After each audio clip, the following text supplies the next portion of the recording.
looks like we got a new friend!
To the Scratchkers Academy. Today it is Dynama using the Weave system. I'm going to run through a few things quickly first before I hand over to the lovely Renee. So real quick, we've got a Discord. It's full of wonderful people. You should come join and be part of all these wonderful people. We talk TTRPGs, D&D, whatever you want to talk about, we talk about it. But we're really proud of this community. It's just it's like a big family, so definitely come join. Also Twitter, if you want to get in a game, drop Scrat a DM on Twitter. We have 5 viewer games this season, including a couple of D&D. We've got Ryutama, we've got Cypher, we got it. So if you want to go and check that out, drop him a message. Also, YouTube, we are up to date on the season so far, so definitely go and check it out if you've missed any. We are full-time, thank you to lovely people. So if you would like to support us, one way to do that is via our Patreon. And there are also some free articles on there, written by the lovely Renee, who is now freelance. Definitely go check it out, please. Also merch. We use Redbubble for our merch, where they put that shield on absolutely anything. And yep, there we go. Look at Kelly's already on it. Yeah. Also, we have some lovely sponsors. One of them in the form of Bird in the Storm. They write modules, and you might have seen their Midnight in the Wild, which we played over Christmas, which was really good fun. We've got a project we're working on with them behind the scenes, which I'm super excited about. And there's also a link down there for their own merch, which includes t-shirts, hoodies, giant coffee mugs the size of my head, which I absolutely adore. But yeah, go check them out. We also have another lovely sponsor in the form of Mage Hand Press. You will have seen the Dark Matter D&D 5e reskin used last season on Argo 37, and this season a completely legitimate business, which is run by our lovely Laugh Love Lindy. So definitely go check that out. Slightly different on the donations thing in this lovely game. So as usual, every 10 retweets and every 4 followers, we get a trinket, which can be distributed at random amongst our lovely players here. But also the £10 donations in this go towards a signature move. Each character in this game has a really badass signature move. We don't even know each other's yet, so I'm kind of intrigued to see what it is. But yeah, that will be the £10 donation for today. So I'm going to now pass over to the very lovely Renee. Hi, Renee.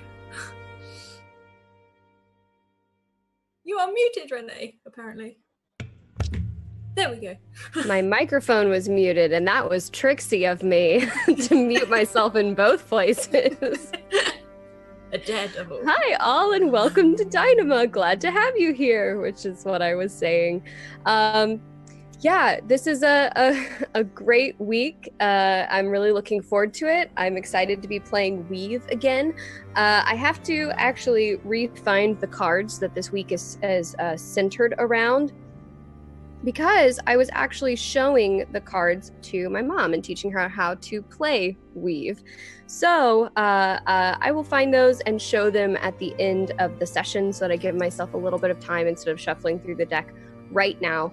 But we have 3 cards again because for Weave, we are built around 3 cards that give a location, a theme, well, in the order theme, location, and then boss. And I still have not showed the overall theme for the boss yet, but these are the theme and location cards for Dynama as a whole, and each episode will have some that are kind of self-contained within as well. So, last week on Dynama, we met each of the characters who are here today. Each of them brings something different to the table. Sierra is a motivational speaker and fortune teller who has a taste for the finer things in life and not so much a taste for being caught in the wilderness, stranded by the magic of Dynama and fleeing from machines. Skylar has seen a lot in her time as a scholar of medicine and Dynama, and so she was asked to keep an eye on 2 siblings who were going to go fight the mechs, but ended up getting caught up herself and also finds herself with the party far away from who knows where. Fen is pretty kick-ass, we all agree, because Fen can take down mechs all on their own. They were actually doing fantastic. She was taking down mechs one after another in the town square as a wave of enemies attacked the town. And Umiko was there somewhat by accident, there to sell some reindeer for the ranch that she has raised the deer on, and ended up getting caught in the action with her own stag animal companion as the 4 of them encountered a massive mechanical creature looming over the town and faced waves upon waves of machines coming through the small town of whatever I named it. Mallory! Thank you. Note Something like takers of the gaming community. Mellowary. Yeah. So waves of machines overtook Mellowary, and the 4 party members split ways with a lot of the other fighters who kind of scattered as it was going on and found themselves entering a portal made of pure Dynama that spit them out somewhere. They don't know yet. Along with the two siblings that Skylar had been asked to look out for. So, the 4 of you find yourselves in an old city. I don't know how many times each of you have spent in some of the old ruins, but they're so strange, really. There's underneath the grass, there's this layers of just like concrete, solid, under the nature that has grown over it. Buildings that have come in on themselves, some of which stand taller than others, some of which have fallen across these just sheets of concrete. There are large metal poles that stick up out of the ground, seeming to have no purpose at all. And some of these old, what can only be called vehicles, you know what wheels are, but they're old and broken down and rusted as time has claimed them as its own. And as you find yourself here in the middle of this old and sort of sad city of the ancient world, you're faced with the memories of what just happened. You saw people fall to the machines, gunned down on the spot, some stabbed through with mechanical swords and tails and claws. And you made it out. But you have no idea where you have ended up now. What is going through your minds? What are you doing?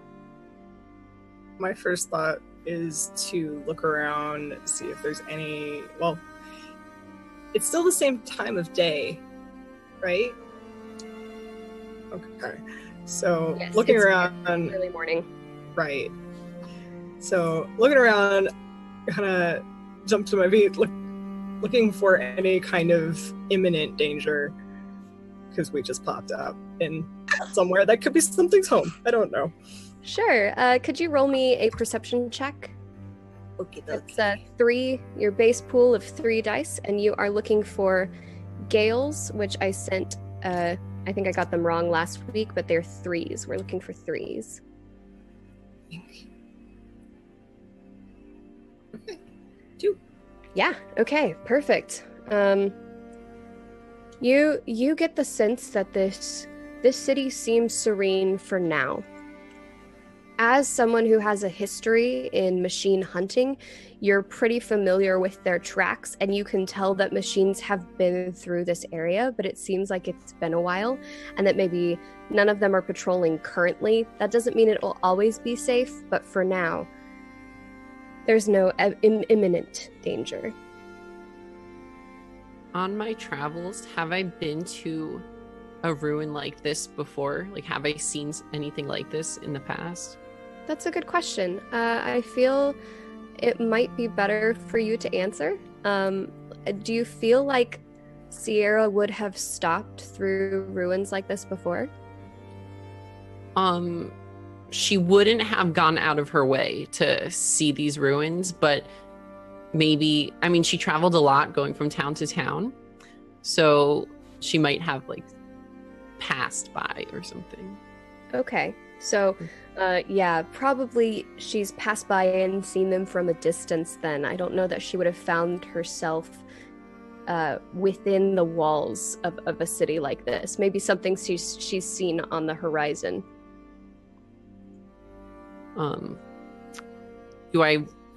Would I recognize these? Like, does it seem like it's in the same climate zone, or like we're anywhere nearby? Yeah, so I think that that might be a little bit tricky to tell given your experience with ruins. They look about like any other ruins you've passed by, except they're bigger when they're up close, and there's more strange things in them, like those tall metal like poles. You've never seen those before, because really from afar you could only see the walls. You do know that the time seems to be the same where you are now, and it looks like other ruins that you've seen before. Looks like we got a new friend. Gotcha. I'm gonna take a look around at all the people that have shown up here with me. Who are all of you? Names. I want names. And Umiko looks around. She's been looking at Brund, like just trying to calm him down, sort of like hands up, and then looks over. Is it? I'm Umiko. Who are you? I am Sierra. Do you not know me already? Were No. you not at my speech moments ago? I just came to sell reindeer. I'm sorry. I presume this reindeer is yours then. This is my stag, Brund, yes. Yes, he's very regal. I like him. Thank you. As she sort of like gives him like a little bit of a scratch, and he probably looks visibly happy by this. And the rest of you. And she'll look towards Fen. I think I was a little distance away, like looking around, and now coming back. Hey, I'm Finn. It's nice to meet you. Are y'all all right? I know it's been a time. I'm fine, I guess you could say that, but I'm a little shaken up by what just conspired. And I think Skylar, kind of like the first thing she does is she's like, okay, got the stuff. And then she looks around and sees everybody's all together. And she goes up to I guess Fen is the one who's talking most recently. And she's like, Skylar. Shake her hand.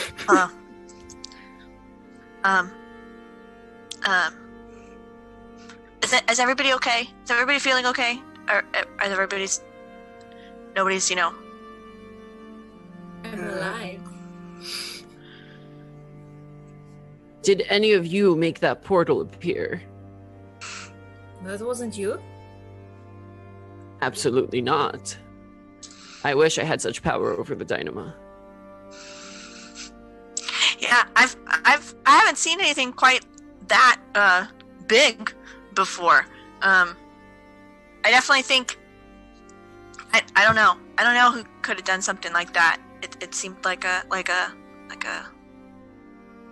don't know, weird. That's what it seemed like.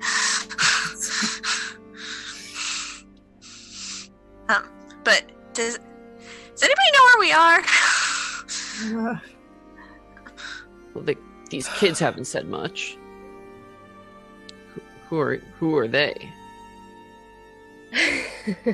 So the two kids, they look like late teens, maybe early 20s, and they kind of reacted the exact same way that Finn did when they landed. They both kind of like spread out and were just kind of looking around and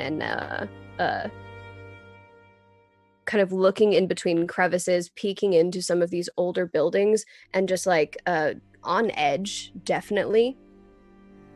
And at the sound of that, one of them turns back to you, and she has long kind of it's very like wildly curly, that she's kind of like pulled into this side ponytail that sits over her shoulder, and she's dressed just in all black, and she looks over and says,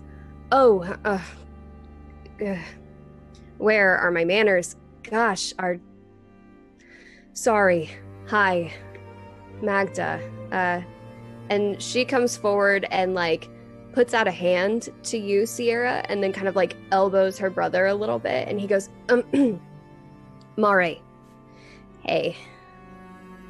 Pleasure meeting you. I wish it were under better circumstances. And I'll take the hand and trigger my ability to see into either their past or future. Yeah, so you take Magda's hand, and as your skin brushes against hers, you see her around a table. Her brother is like reaching for something on her plate, and she's hitting at his hand, and there are two other people sitting around the table kind of smiling and laughing with them.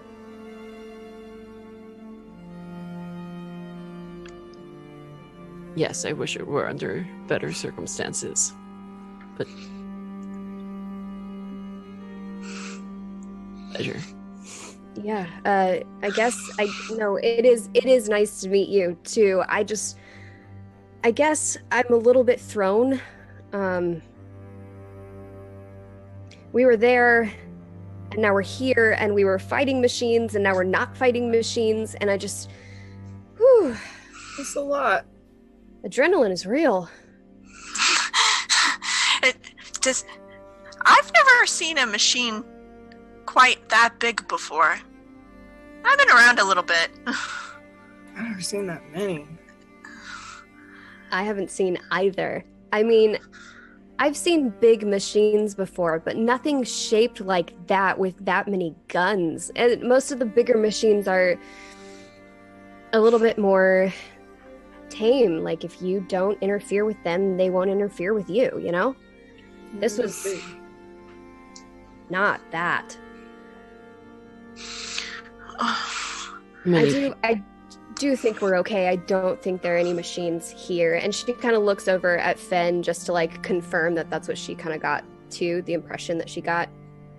Yeah. And kind of to confirm that, and it's like kind of pulls this, I don't know, like a spring kind of mechanism back that actually retracts the sharper points of their hand, and then kind of shoves it in almost like a pocket. But I think Skylar's kind of like, so why would the Dynama pool bring us here? Like, if they just wanted us to be away from the machines, they could have just dropped us off anywhere in the woods. Mare is kind of hasn't really stopped looking around, as if his tension kind of hasn't eased yet, and he's just like, does Dynama have a reason for anything?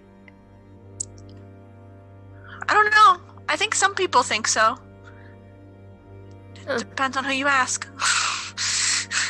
But we're definitely away from the fighting, and we're definitely away from the machines. I don't know. That feels like more than a coincidence to me. I mean, typically I would suggest we try to find a way back, but considering that half that town was just slaughtered, I'd say we should just find the nearest town and make that home. All of those poor people. We mustn't dwell. We ought to at least know where we are, though. And Magda is kind of like puts down a pack and starts kind of like rifling through it and pulling out a few things. Like she's got like a rope, and it looks like a lantern and a couple of other things. And she pulls out this loaf of bread that has like herbs sprinkled on top, and it just holds it up. Anyone? And I think as she holds it up, Skylar's stomach growls, and she's like, "Oh, I guess that's a yes." So Magda starts breaking off pieces and handing them out, and just like making sure that everyone has at least something to eat. And she looks down at like the half remaining loaf and just, I mean, I wasn't really ready. This was just gonna be breakfast, so we'll have to get more, but at least it'll tide us over for now. This is all unexpected. I don't think any of us could have prepared for something like this. Could Skylar maybe... So Skylar knows what hurts and harms in the forest. So could she maybe like forage really quick? Yeah. So, I think it wouldn't be necessarily like a really quick type thing. You could definitely make an argument for going out to try and forage for something, but it would be a little bit more dedicated, unless you were to roll like really high and stumble across plants right away. Okay. Pants. I hope you have pants. You'll never know. I think Skylar, okay, so she's like, well, I spent my whole life in the woods out here like this. I'm sure I can find us something later when we get hungry, but this will keep us going for the time being. I think Umiko is walking amongst some of the ruins and literally just reaching out and touching them and just like, what do you think this was? Mare is like looking up at one of the tall buildings. I mean, did people live here? Maybe. it was one of those robots, but bigger. Big enough to fit in one of these things. That'd be huge. And Umiko, as you kind of like trail along the building, you reach like a window ledge, and there isn't any glass in this window. It's just like a stone ledge with a little bit of metal framing inside that's like very bent and torn. And there is a small frog sitting at the very edge, and it kind of ribbits at you and hops about. Oh. Hello.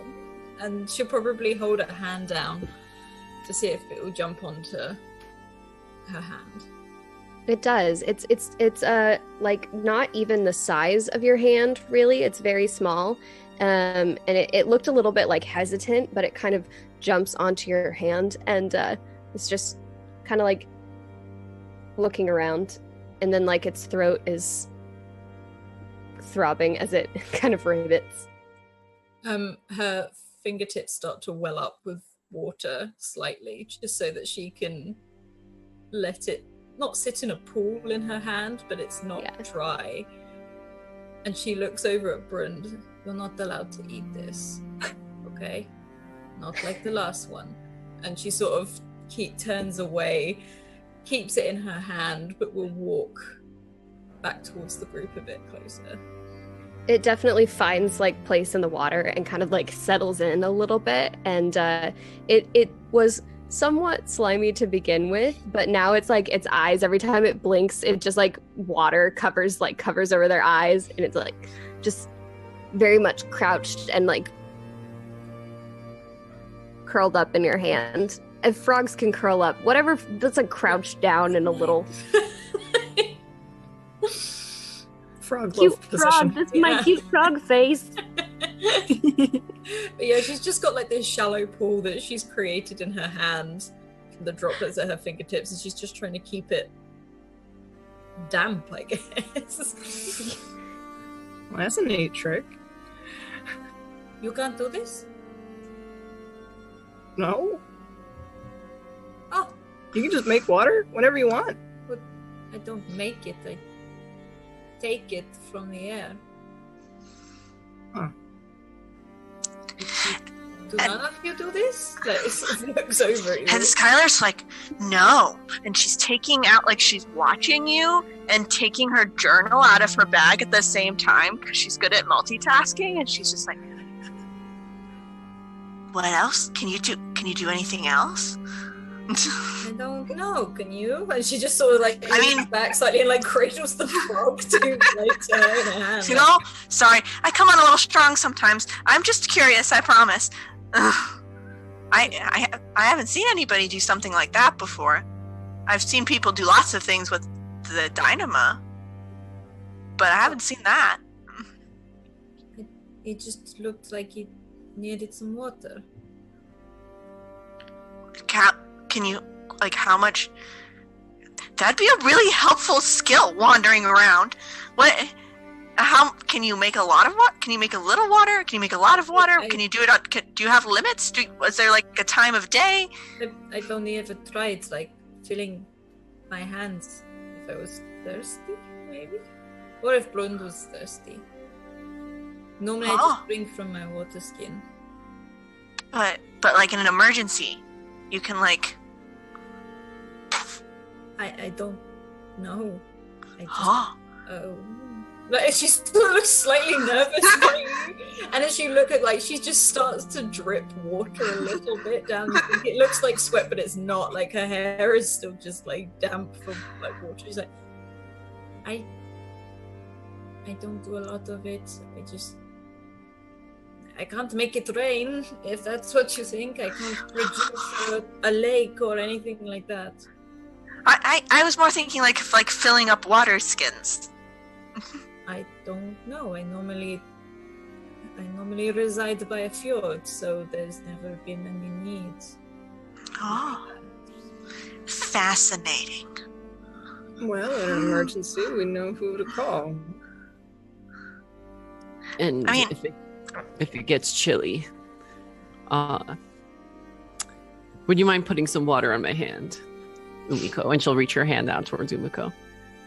She sort of just takes your hand, and it's like someone someone who's just washed their hands puts a hand on yours, and it's not much. And you feel like the tiniest little puddle start to form in your hand.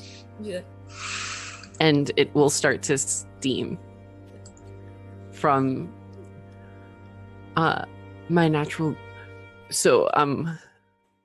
what some might say, hot. So you can do something too, because I can't do that. And immediately Skylar's like, Yeah. And then Umiko looks back down at the frog and is like, I'm going to hold the frog. Like, she's not taking it away from Sarah because she's scared. She's just sort of like very aware that you might cook a frog. She holds it out to you. Oh, no worries. I'm not that hot. I'm just kind of hot. You're kind of hot. Precisely. So I see that. Skylar, was it? That was your name, I think. The one who takes the notes. Yeah, that's me. You do anything different? I mean, I thought everyone could do this. My brother could do it. I can do it. I can't do things like that, but I can, I don't know, it's hard to explain. The easiest to explain is I'm a really good healer. I can help, I can help heal people. I can see when they're hurt. I can see how, but not just if they're hurt on the outside, like if they're hurt on the inside. Oh. Like, I don't know if any of you guys were there, but there was this guy with one of those machines put a hole in his chest.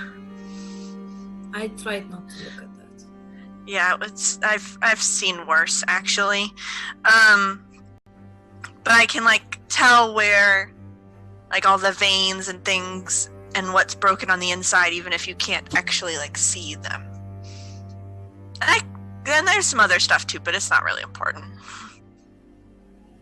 Some might say that I can also see when people are broken on the inside, but that's more Really?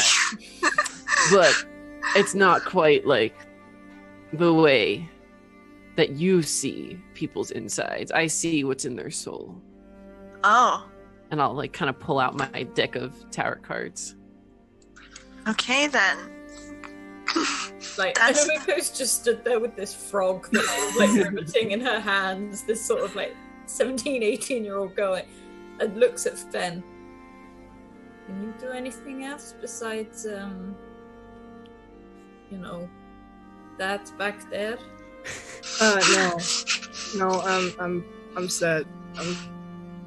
I actually haven't seen this much of this magic stuff until Is that today. what this is? I don't know. That's what mine is. I mean, it's the Dynama. Yeah. That's why I knew that we should get in the pool. See, I I've was seen just it before. trusting y'all on that because you just kind of see a hole open up in the ground. My instinct is not immediately to jump into that, but it seemed to be the only way out. Yeah, I mean, to be honest, I wasn't 100% sure that we weren't all going to get squashed, but I was definitely more sure that we wouldn't get squashed than that we would get squashed by the mech stuff. So, I mean, yeah, it was That like at a least good looked move, softer. right? Yeah. It did look softer. Yeah. I had assumed that one of you had made the hole appear in the first place. Oh no, well that wasn't me. We just... Oh...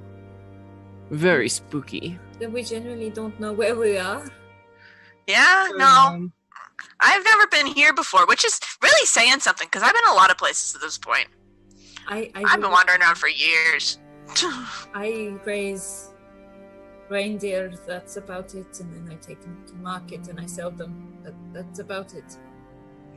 You know, Are with the that, reindeer magical? Like, do they fly, or do they have like glowing noses?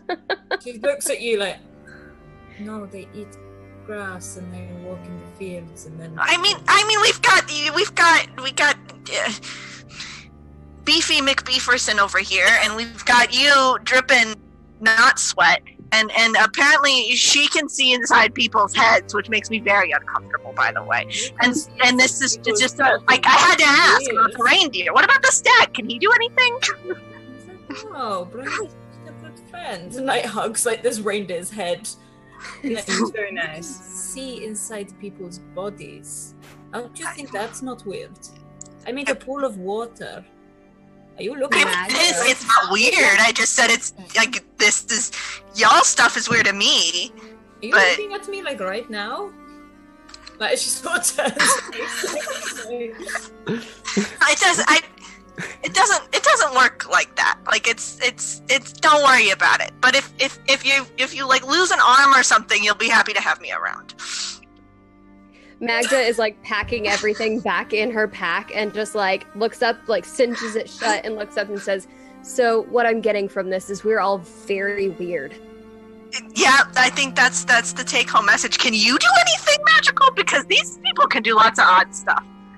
I mean, I can do some odd tricks here and there, I guess, but I don't really feel like talking about me. That's fair. That's fine. I mean, we just got started on this, and then, what else is there to do? You're all very open, and I appreciate hearing it for sure. It's nice to know that we're not, trapped out here with, well, I was going to say useless people, and that's not very nice of me, but at least you're not useless. And kind of like looks at each of you just to like see how you each react to that statement, and it's like trying to, I guess, measure you up. Do my best not to be useless. And I think Skylar reads this measuring up, and she gets like kind of offended. She's like, I can take care of myself just fine. I don't know about the rest of you. When Magda kind of gets that response, she smiles a little bit and throws the pack over her shoulder. And Mari comes back over, and he just kind of crosses his arms. He says, nah, I mean, we're weird, but I feel like up until now, we've lived a pretty normal life. We have a family, 2 parents, a job, not much, mind you, but we work in the marketplace occasionally. One of our parents owns the stall, the herb stall downtown.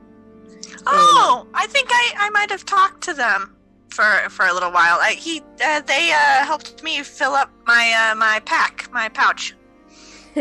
Yeah, they're pretty cool. Really, I think they're just, letting us work there in the meantime, and until we get jobs of our own. But we're working on that. And we thought maybe that, taking on some machines, we could get some names, make some names for ourselves. And Mari is just talking now, and Magda is looking at him a little bit like, I just said I wasn't going to talk about us, and he's just completely it's like, yeah, I really thought that maybe going out and fighting machines, we'd make names for ourselves, and that would really kickstart our careers, but here we are now, who knows where, away from civilization, maybe in this super old civilization. It's just hard to say. Not sure what it's going to do for my resume. Well, you survived this, and I think that'll give you points. Yeah, I mean, you probably have a better resume than anybody else who was planning on setting out, seeing as, we're alive. well, on the topic of surviving this, if we want to get a bed tonight, then we should probably get moving. and look for a town somewhere nearby. You don't need a town to have a bed. That's entirely unnecessary. Yeah, Magda snorts a bit. A bed might be wishful thinking. No bed. You've slept without a bed. I'd say like 90% of the nights of my life. Preposterous. Where would you find a bed if you weren't at home? Oh, well, I have my retainer that comes with me, carries my sleeping materials. And Skylar looks you up and down, and she's like, yeah. Sierra, you look like you're pointing to someone who should be there, like right at your shoulder, but is not there at your shoulder, at your beck and call. Yeah, when looking in that direction, Yeah, no, like when she put her hand back to like motion to her retainer, like part of her heart kind of like sank into her stomach, when she realized that her retainer's not with her. Well, I think out here, we gotta help each other. It's not gonna be just dependent on one person anymore. It seems that might be the case. But either way, I think we should find a direction. Did either of y'all see anything familiar? Gesturing towards Magda and Mari. As far as the ruins go, I don't know. And Mare is he's kind of looking around, he's taking in his atmosphere. He's like looking a little winded. He's been walking around the ruins and looking at all of these buildings. But Magda looks up at the sky and she's just like, well, we know which way is east at least. The only problem is we don't know if going east or west will get us anywhere. But can't say anything looks familiar. These aren't the ruins near Mellowary. No. I mean, well, that's a start. At least we know we're not close to Mellowary. But that's probably a good thing, because it's probably not really standing anymore. And I mean, we just pick a direction and we walk. Like, that's how this works. Like, eventually we'll find something. And if not, we'll just, sleep in a tree. It'll be fine. Oh no. What have I gotten myself into? Oh no. I did not. This was not in the cards. This was not in the cards. Well, ma'am, you did walk into the glowy portal with us. I did. I must take responsibility for that, but the choice was either that or getting gunned down by a machine. Yeah, it kind of sounds like you didn't have much of a choice. I mean, yeah, if you wanted a bed to sleep on tonight, you still wouldn't be sleeping on it. You would be dead. You would be sleeping with the worms. This is true. I appreciate the optimism. Actually, I like to call it frankness. Yes. Optimism. That is the word of the day. Optimism. That's what we all have here. All right. I'm glad you feel better. So glad. And Umiko just looks back to where the portal came from. I really hope someone feeds my reindeer. Like, just thinking she's not really concentrating at the whole conversation. Oh god, she's going to go into my house. And she sort of remembers the old woman from the fence house that is always quite interfering. Could we maybe move, please? Yeah. Actually, Renee, is there can Skylar see anything in because the Dynama portal was there? Is there anything residual left over, or anything that any sense of the Dynama here at this location? Yeah, so I would say if you'd like to do a Gales check for me, related to the Dynama, it'll be a Gales challenge of 2, and you'll be looking for 3s. This is like a perception check, but a little bit more difficult. And this is the challenge that you're going for. And I've studied the Dynama. Okay. And I am skilled at interpreting the meaning of the reactions of the Dynama has to the people and the things that it's around. Okay. Okay, So sure, I yeah. need 2 more. I'd say that would give you 2 more dice to your base pool of 3. Okay.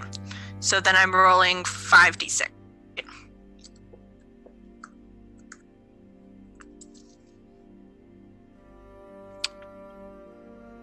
I got You're 3 looking for- 6s. Yeah, go ahead and re-roll those 6s.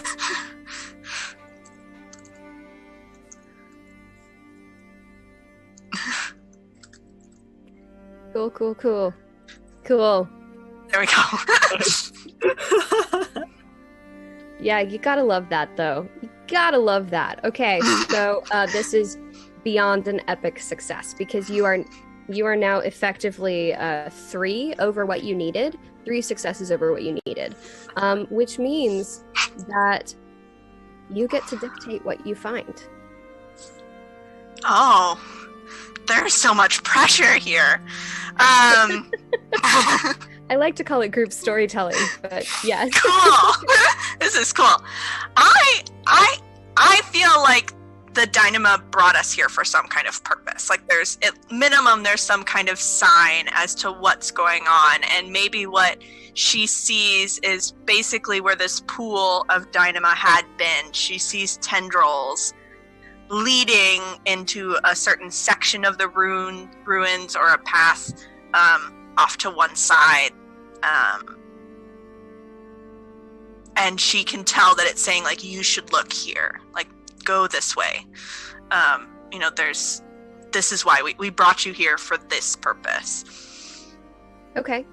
Yeah, so Dynama, you have the ability to see it. And it's always hard to describe to people when they ask you what it looks like because it moves and it runs and it flows and it's everywhere, on everything, around everything, and in everything. And it has paths of motion, but it's also woven together. It's a number of textures formed in a number of ways. And you see this like, it's almost, the colors look stretched and strained where the emerald pond of pure Dynama was only minutes ago at this point. And as you Looks like we got a new kind of friend. your eyes follow where that pool was, there's more of a pool. It's like currents leaving from where this pool used to be, and they're leading further and further into the ruins. And Sky looks up at everybody and she's like, so while we're, sharing, because apparently that's what you do with people in the woods,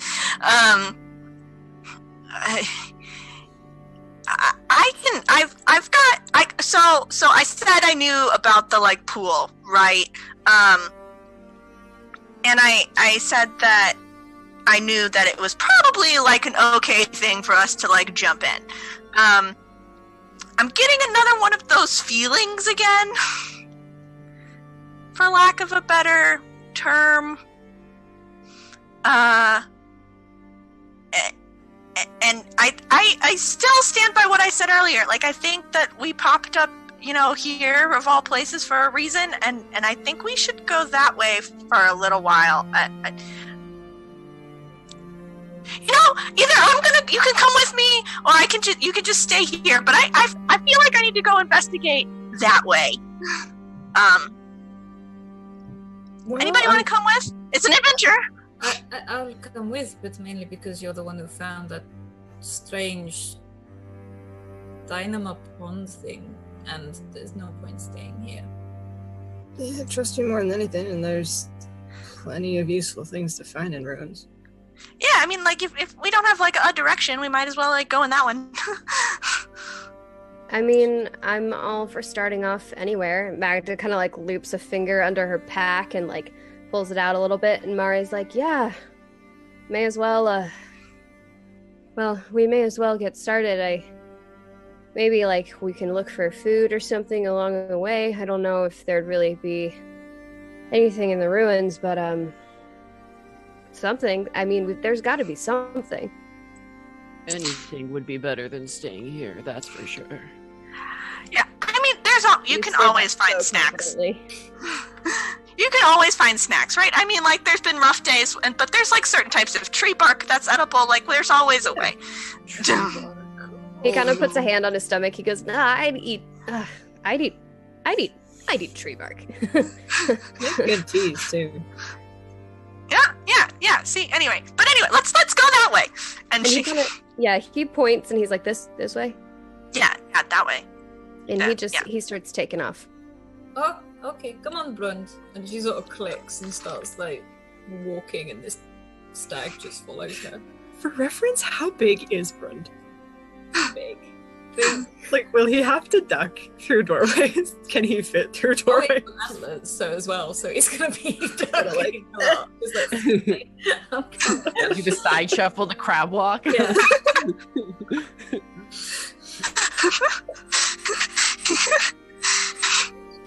I was trying to figure out how to stag down a hallway. Anyway,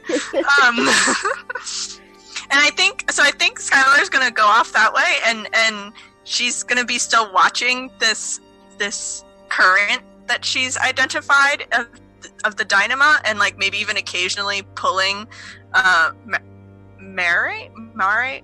Yeah, Mare. Mare, got it. I need to take phonetic notes. Anyway, and like maybe even like pull on him every so often if he's going in the wrong direction. Like, nope, this way. Nope, you're going. Anytime he's gonna go in the wrong way, he'll stumble after you when you correct him. I'm just keeping an eye out, or ear, I guess. Listening for any kind of, like, especially when we're under/in buildings, for any kind of, like, creaking or, like, hazards.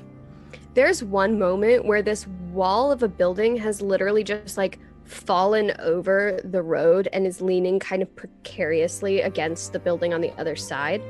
And it's propped up, like it's a full wall, just kind of like stretching over this open pavement. But as you go under it, you keep an eye on it, because even though it's not falling, it doesn't look stable or sturdy. And there are a couple of moments like that where some buildings look like they're falling apart so much that if you stepped inside, they might crumble to dust. As you kind of pick your way through, following these strands of Dynama, Skylar, you start to realize that the city, the taller buildings are getting shorter. You've been walking for a while now. It's taking some time, and Mare keeps kind of mumbling something about like wishing an animal would come by, and or something, like maybe something to eat. But right now you're still very much in the thick of this city. The buildings are getting shorter. They're not nearly as tall. Instead of having to climb to reach the top, you could, scramble onto the tops of some of these buildings more easily now. They're shorter, a little bit more spread out, and you're seeing more and more of the wilds growing over them. Fen, it's very reminiscent to you, this appearance, because it looks a lot like your hand does, actually, with kind of like tendrils of greenery growing over this framework of stone and metal. and you make your way through, and finally you see this Dynama. Now that you've kind of reached more of an open space, you see it drifting out further beyond the buildings. And Mare is getting a little bit tired, kind of, and he's like, how much farther do you think? I mean, I've got, I mean, to be honest, I don't know. I'm just following the Dynama. It doesn't, speak. So I mean, it could be, just around the next bend, or it could be a while. Yeah, right. Fen, could you go ahead and roll me a perception check, please? Oh, and I get to roll for another trinket. Yay! Thanks, y'all. Thank you for the retweets. Thanks for the follows. Heck yeah! Can I add things to this check, or is it just? This is just a base check. Just a check. Okay, cool.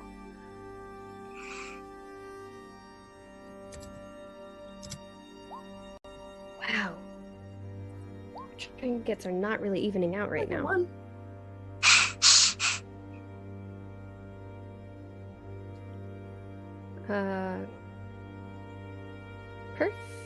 Oh, you rolled. Yeah, okay. So you did get a 3, and that's all you need actually to pass a perception check like this. Since it's not a challenge, it's real easy.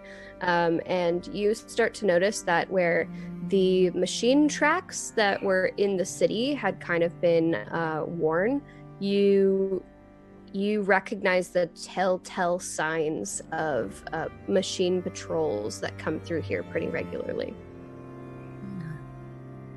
Kind of like hold a hand out to Skylar, actually, since she's like leading this party. Well, at the moment. Yeah. So just keep an eye out. There's more of those critters around. Oh. There weren't really before, but see these tracks. I point them out so that everyone can like recognize them. This seems a bit newer. Critters, like the machines. Legs? Yeah.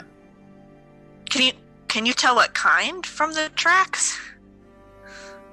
Can I actually? Yeah, so these tracks you're pretty familiar with.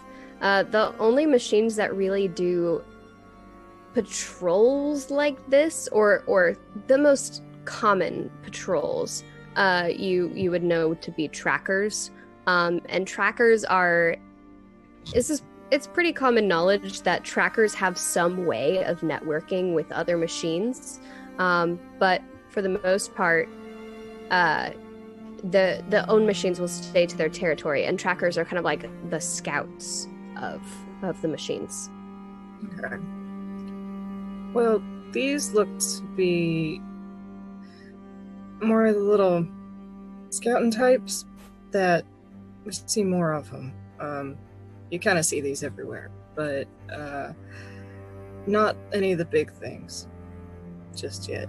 But I think if any of these guys get a little worried, they might call some of their bigger friends. They have a way to do that. Oh, that sounds like we should avoid all of that then. And she looks, I think she looks at Sierra and she's like, you think you can avoid all of that then? I've had more than enough mech for one day. Let's do whatever we need to do to avoid any more. Please tell me what I need to do. Well, for now, I think following us is good. But you said you could see things? Can you, like... I don't know. This magic thing's new to me. Oh, no, understandable. People quite often overestimate my abilities, if I'm being honest. Don't tell anyone this, but really, like, No, this is not the time. This is the time for telling it straight as it is. Oh no. No harm in that. Magda kind of looks back over at you, Sierra, and just says, look, stay alert, keep an eye out, let us know if you see anything. Maybe try to control the jingle. Yeah, that too. Sure. I'll take off the bits of like my clothes that have like the jingly bits and like the metal shards and everything that like clink against each other. Yeah. And like normally like with like I feel like anyone else would probably be like, whoa, like we're out in nature and you're like taking all your clothes off, but you know, she's comfortable because she's nice and toasty, so yeah. So as you're kind of like taking off these heavier metal bits, Magda kind of sighs and pulls off the pack and like opens it up in case you want to put them inside. That is very thoughtful of you. I might have to hire you as my next retainer. And then she'll kind of slip. Yeah, I'm not as eager to find jobs as Mare is. And then she like cinches the bag shut again. Once it's all like, she makes sure that it's like tucked into the side so that it doesn't make any jingling. It's like all kind of like tucked against each other to where it doesn't really move. And then just like cinches the bag again. And hey, thank you so much for that sub from Many-Eyed Monster. We appreciate it. And Sierra, as you are like taking off these bits and pieces of metal shard, another metal shard like kind of catches your eye, and it's like kind of tucked into the blades of grass and ivy on the ground, but it's about yay big, and it's a shiny shiny silver that you're familiar with. This looks valuable. And I think I'll hold on to this, maybe could sell it later or something. And I'll tuck that away somewhere in my pocket. You pick it up, and when you look at it, it is definitely the same kind of like it looks like silver. It looks like a metal shard, like it's, wealth, what these things look like, but it's kind of weird. It looks like there's a face printed on one side of it, like some dude's face. It's peculiar, but could sell it as an art piece. Yes, a fine work of art. You tuck that away. It's worn down. It's very clearly still like this nose and this like bust of this person. And you tuck it away into one of the like folds of your dress, I am imagining, and hang on to that for later. And if you could actually roll me another D100 too, please, because the next one went to you as well. So, whoa. Yeah. Last time it was me, now you get all the goodies. Love a good goodie. Perfect. And so you all kind of continue, and Magda is looking up. The sun is getting higher and higher in the sky. It's not midday yet. It's not at its highest point. But you do see the sun rising, and that's really the easiest way to tell the passage of time and how long you've been traveling. It's eerily quiet here and beautiful. I mean, there aren't even as many birds in this ruin as you're used to seeing and hearing. And this, as you kind of slowly make your way through, it becomes easier and easier to travel. There are less of those like big metal vehicles in the way. You don't have to pick your way around as many things. And you begin to see Skylar. The strands of Dynama kind of reconvening, coalescing into like almost a braid of energy. You know you are on the right path. Guys, I know we've been walking for a long time, but I promise, I think we're getting close. Yeah, you just... Thank you guys for trusting me. On that topic, close to what exactly? That's a great question. I mean, Dynama shows me things sometimes, and it's just showing me the path forward, and it might just be taking us to, maybe it's pointing us to the way to get back home, but I think it's pointing us to maybe more information. I mean, good God, we may have been the only people to survive that mech attack. We're the only people that know that the world is going crazy. Maybe there's some answers. And Magda gets kind of quiet at that and just, I hope we're not the only ones who survived.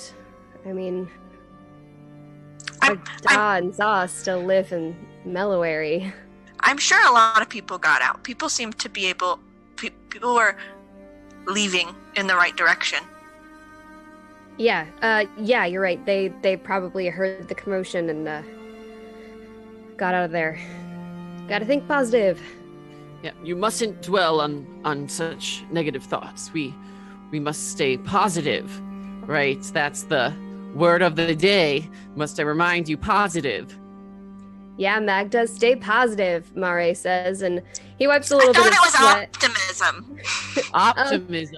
Optimism. Skylar. Right.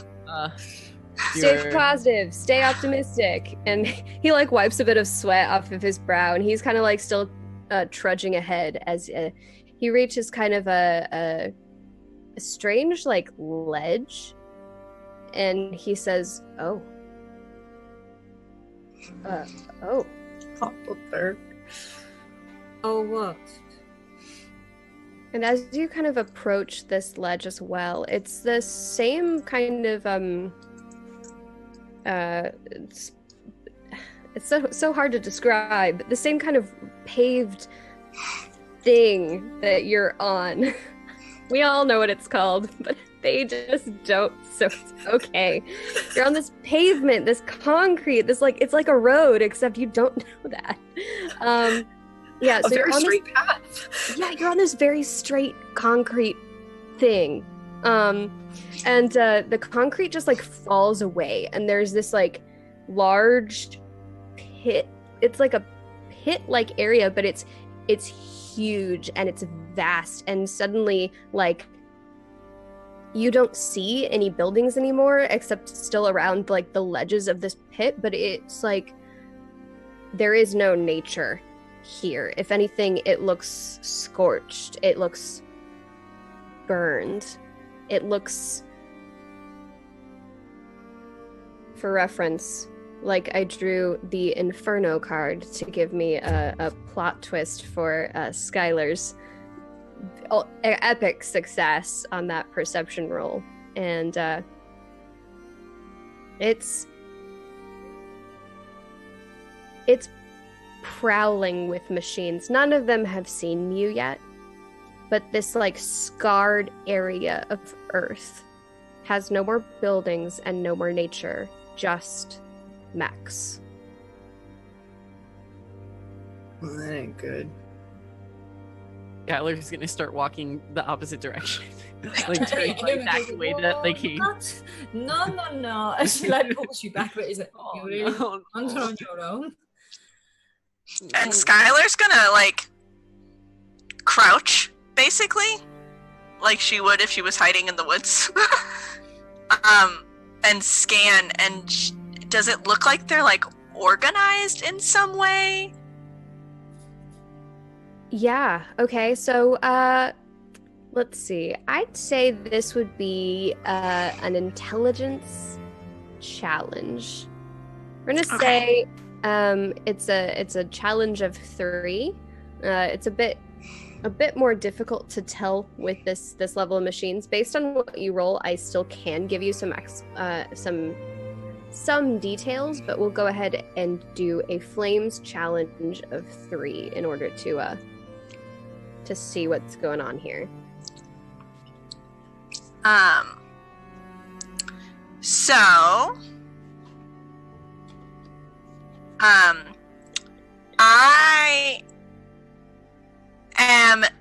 I have moving courage, which is whether it's by bravery, audacity, or sheer stubbornness.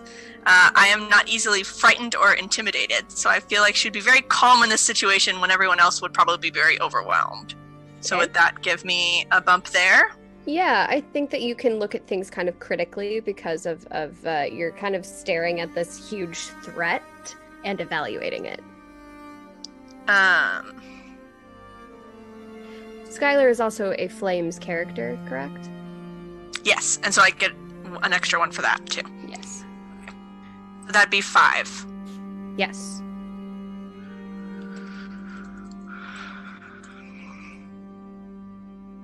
And what was I looking for? You are looking for intelligence, which we put as 5s. So you have 2 successes. No, 3 successes, because that 6 is also a success. Yep. But I did roll a 1. Okay, but that's okay because you still got 3, which is what you needed. So you look out over this space and you know several things. For one, the Dynama is absolutely leading you to this area. The strands continue on from this like ledge where you're at, but it is going that direction towards something in this area. Or to this area, period. You also know that the machines like nearest to you, the ones that you can see most easily, are on typical routes, typical tracks, and they're what most people know to be tracker mechs, and they seem to be patrolling kind of like the outer rems. The mechs closer in are in like groupings, but it's hard to say if there's like any organization because it's hard to know how. I was gonna say mech minds, but you know they don't have minds, so it's hard to know how they work and how they're programmed. But yeah, this is an area that is theirs, and they feel very comfortable here.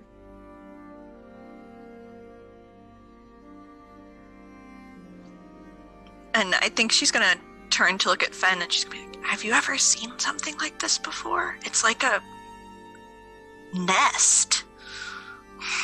Alright. You know, I never really much thought about where these things come from. But this seems important. Do they look like they're guarding it? Or just milling around? They look like they're milling around right now. Looks like we got a new friend! Normally they... I don't want to call it jobs, but they normally have like a thing that they're doing, like the trackers there. They are following a path, and hey Raiders. Welcome, Raiders! Welcome. And like you see some of them kind of like digging holes, or I don't know. They don't seem to have a purpose, and that's what's weird. We've seen so many today. And I don't know. The Dynama definitely led us here. This is what we were supposed to see. I don't know if if it's like this is what we were supposed to see. If there's like something in this we were supposed to see, but there's something that here that we're supposed to be getting out of this. And goodness, if it's just that. Oh boy. It's just that this many mechs in one day. Magda shrugs a little bit, like. Maybe it is trying to tell us something. Maybe something that we can put together based off what happened earlier in Mellowary, based off of what we're seeing, but I feel like I don't know anything. It's like they're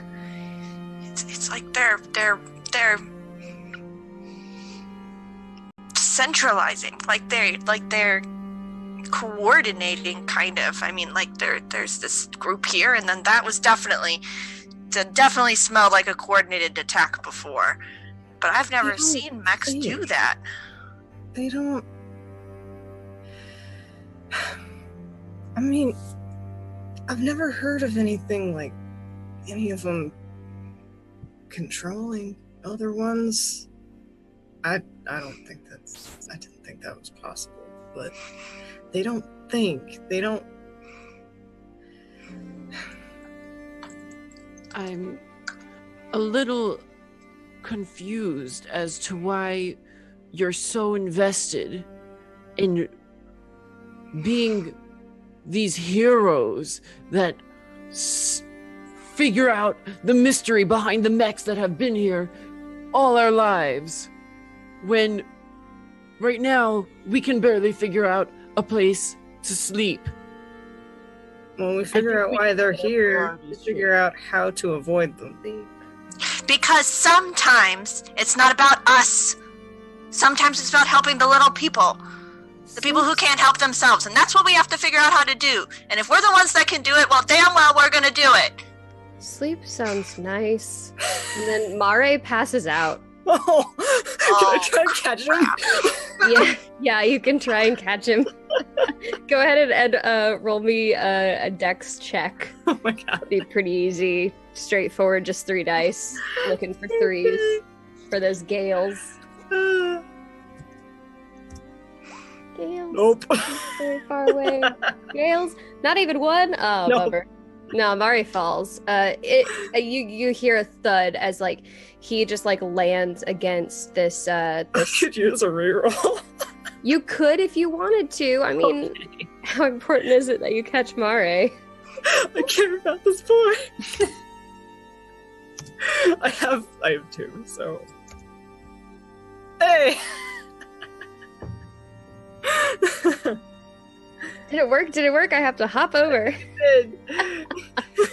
Perfect. Okay, yeah, you catch him. Yeah, totally. You're good. You catch him, and like it, instead of his head like came close to like hitting this concrete, but as he falls, you see it happening, and you reach out for him and like catch him against your arm before he falls all the way down, and his neck kind of like sags a little bit against your arm, but he's just like complete dead weight, but he does not injure himself further.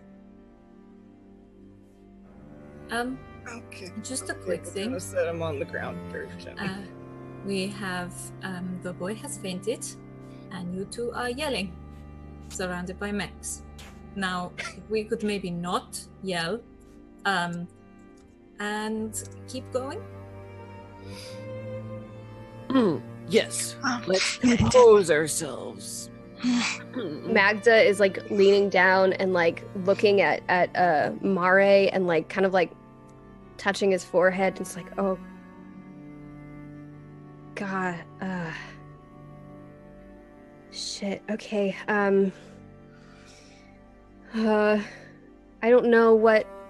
Well, and like she's like looking him over and like trying to see what just happened. Oh, let me take a look at him. Yeah, sure. Do the thing you do. The one that you said that was creepy, but it's not actually creepy. And Magda kind of like sits back and like she's kind of like playing with her hair at this point, but she's looking at him very worriedly, and it's more expressive than you've seen of her thus far. She's like, it's really weird for somebody just. It's not like he just passed out from hunger all of a sudden, unless you guys haven't eaten in several days. We just ate the bread. And Skylar. Let's do a pretty easy intelligence roll here. We're gonna do a Flames challenge too. Okay.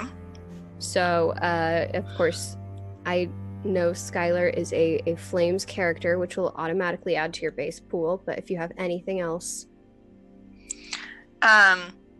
so I've studied anatomy and medicine to treat illness and save lives. Yep, that'll do it. Yeah, so let's just do that. Okay, so 5 dice. We're looking for flames, which are 5s, or also 6s.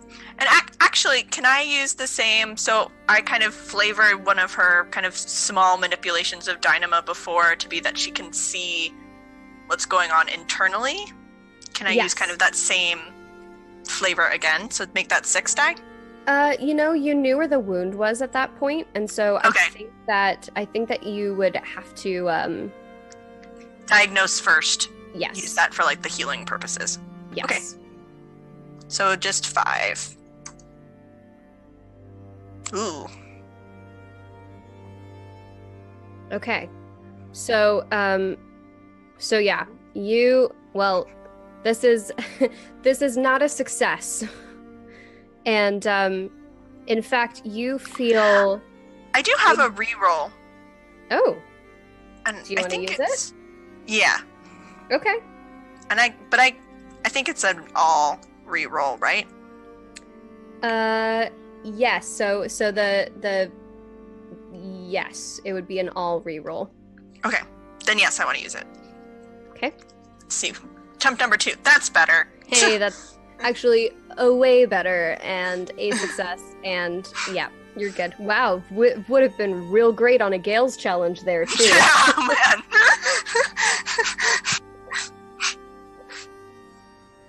The source of his injury is actually pretty obvious. As you're like looking him over, you see that he it's not just like he was wiping sweat from his face, and you'd noticed him like breathing more and more heavily, but like his eyes are looking like his skin is pale, his eyes are looking a little like dark around them, and he's just like sweating. He, as you kind of like you pull his jacket like off to the side, and you realize that he has a gash like just running along the side of his abdomen, and he's kept it covered by this bag that he had kind of like at his side, that he'd just been holding against it, but it's dark, and the cloth is kind of matted against it, and like dark brownish red blood has just kind of like seeped away from this wound against the fabric of his clothes. And Magda's just like, oh God.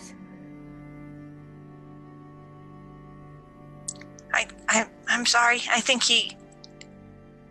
when I asked if everybody was okay, he might have been in shock. Not realized that he'd gotten hurt so badly. But we need to find a place to. Anything. I mean, it's been hours.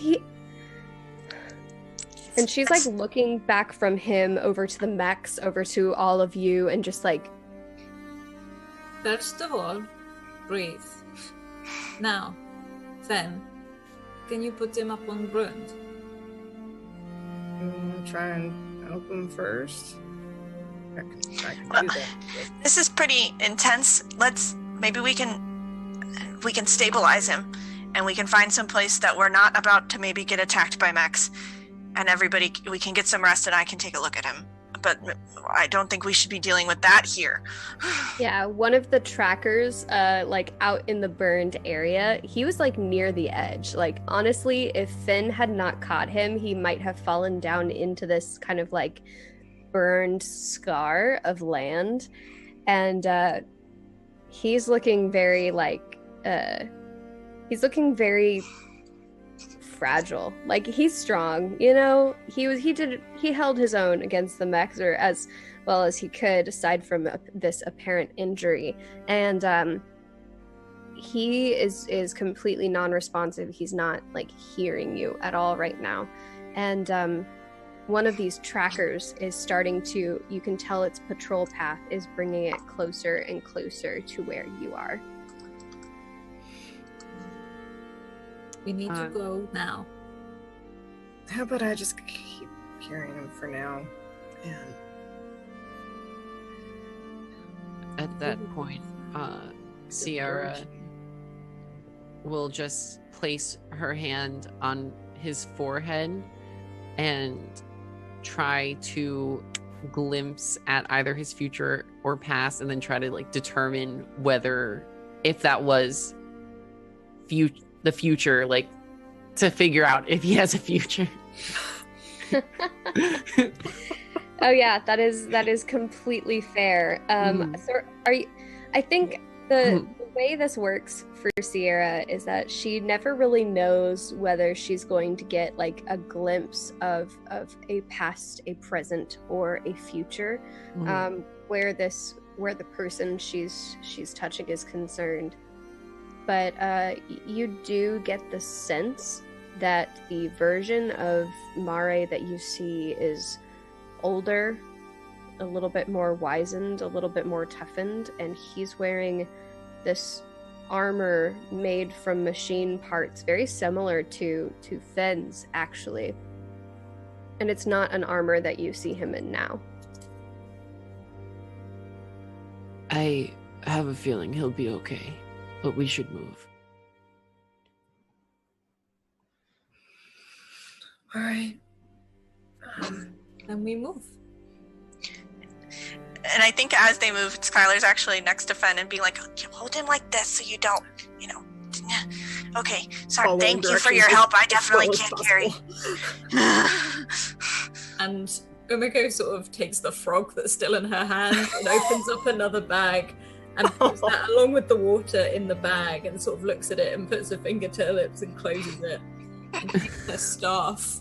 It like submerges down into the water at the bottom of the bag and blinks. It's like, she takes out her staff and just tries to effectively lead the way. She's like, Skylar, you said this way. I mean, are we like in like, are there like woods around us, or maybe one of the buildings that looks more stable that we could hide in? Yeah, you'd have to go back a little ways to find some of the buildings that were smaller seem to have taken more damage. The buildings a while back, the taller ones seem to be the most like protected, but as you kind of like work your way back, you do find a structure that seems to be still standing. It's very small, and it's like kind of squat, like just a couple of rooms really, but it seems to be mostly intact, and it has walls, which is not true of every one of these buildings. Or it has 4 walls, I guess. 4 outer walls, which is not always the case. Right.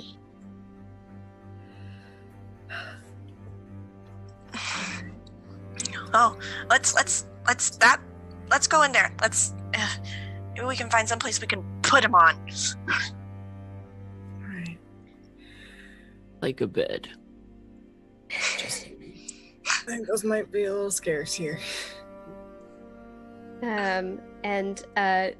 So you make your way in here. I actually have to run and take a quick bio break. So if we could do maybe like a quick break, or if y'all want to stick around and chat. And Full chat. perfect. And I Full will chat. be right back as we head into this this small sanctuary. And Umiko looks at Skylar and is just like, do you think you live? Like trying to be out of the earshot of the. I don't know. It's bad, and we did not catch it very quickly. It's gonna be rough, but I won't really know one way or another until I can see.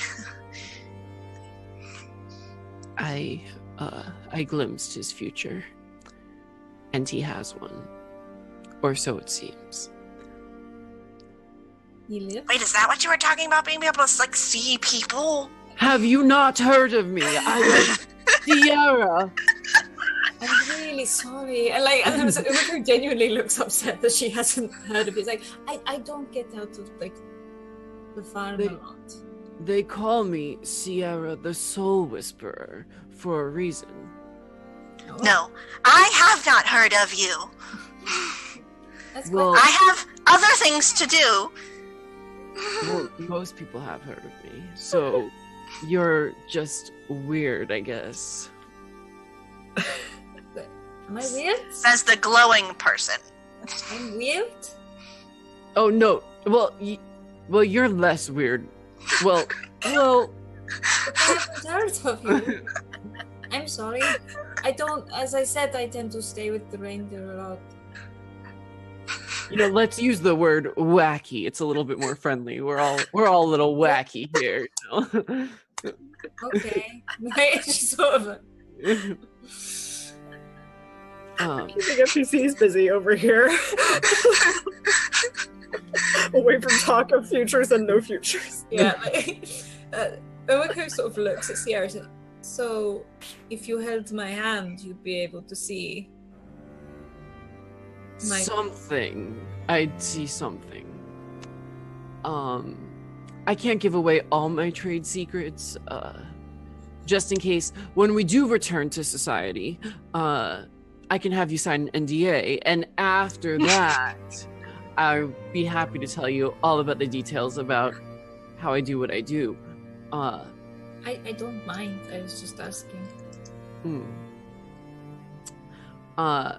But yes, there's layers to what I do. Some of them are more obvious, like when I touch someone and I have a vision, and then others are a little bit more ethereal and interpretive, you could say.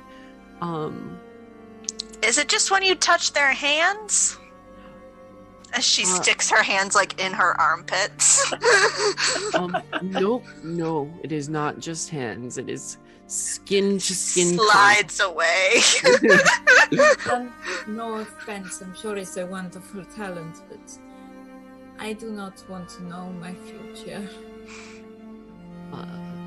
Well, I would be happy to not tell you your future. That's fine. And I was gonna go up to Fen, but Fen does not have her earbuds in right now. Fen's busy dealing with some freaking out NPCs. Yeah. But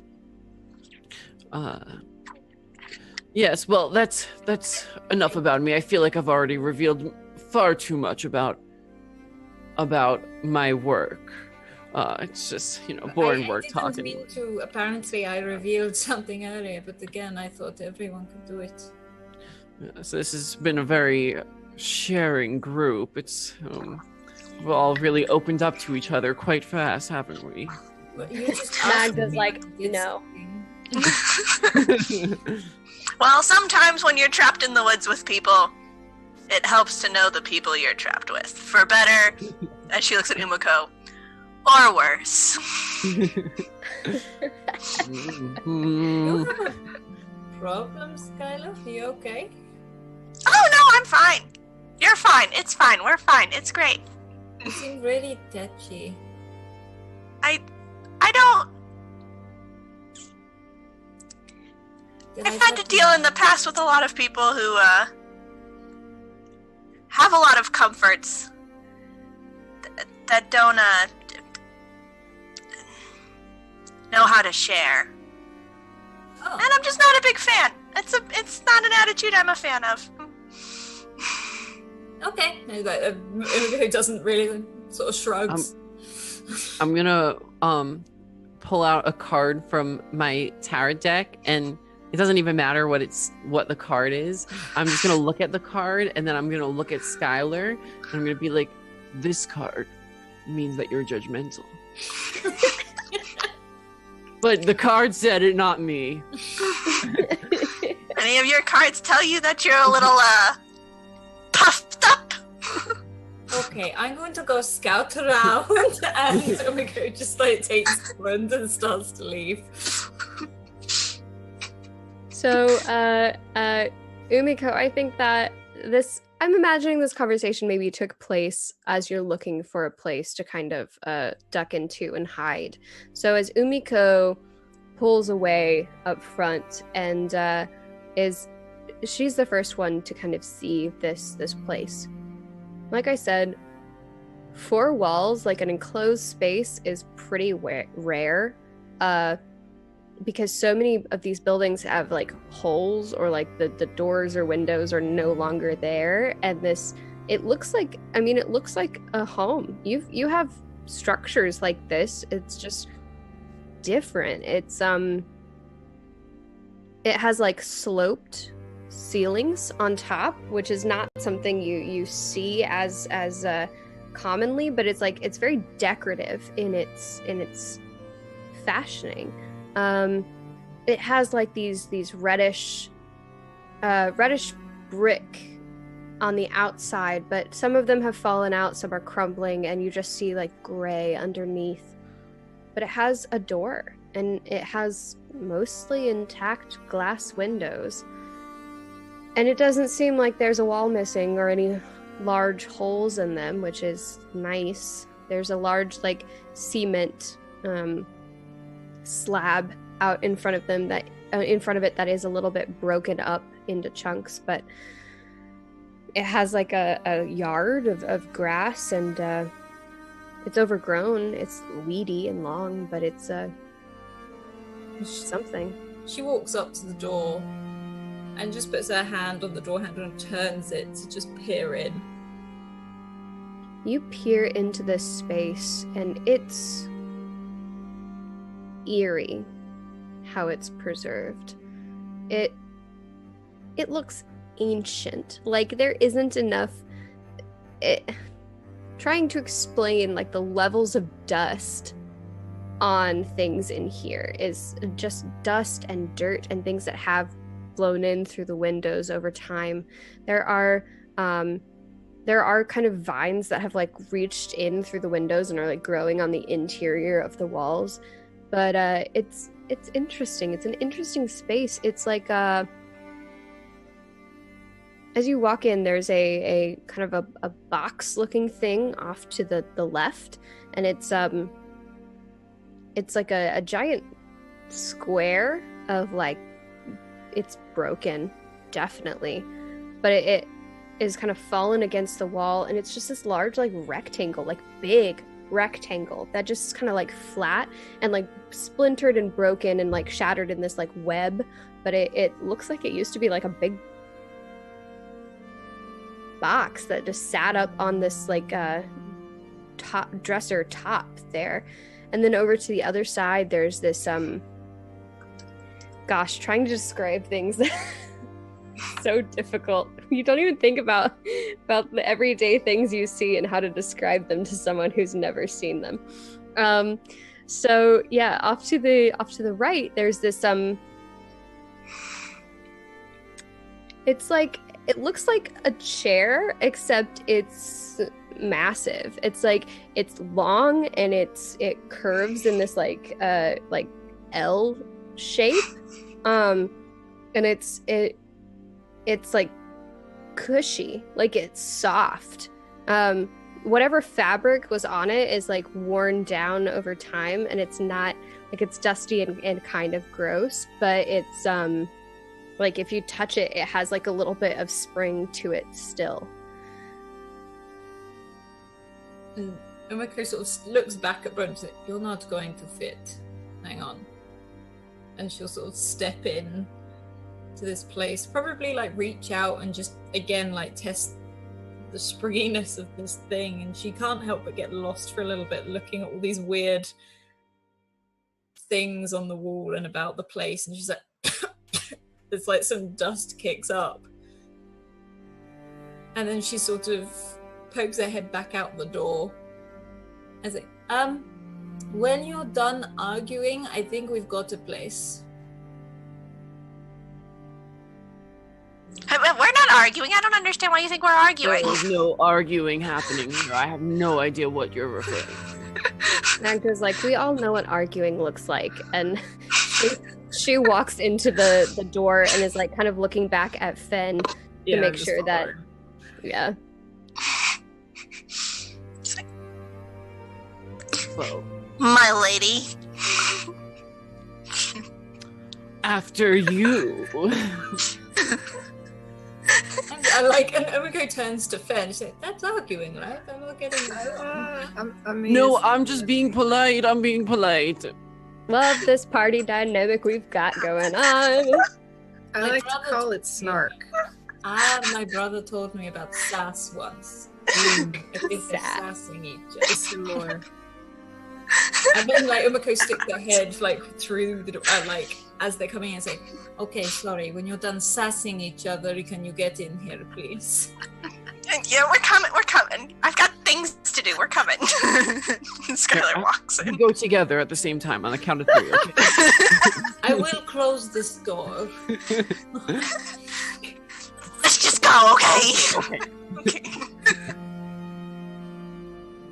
You all are met with this same strange space, and as you like, that's just the entry room.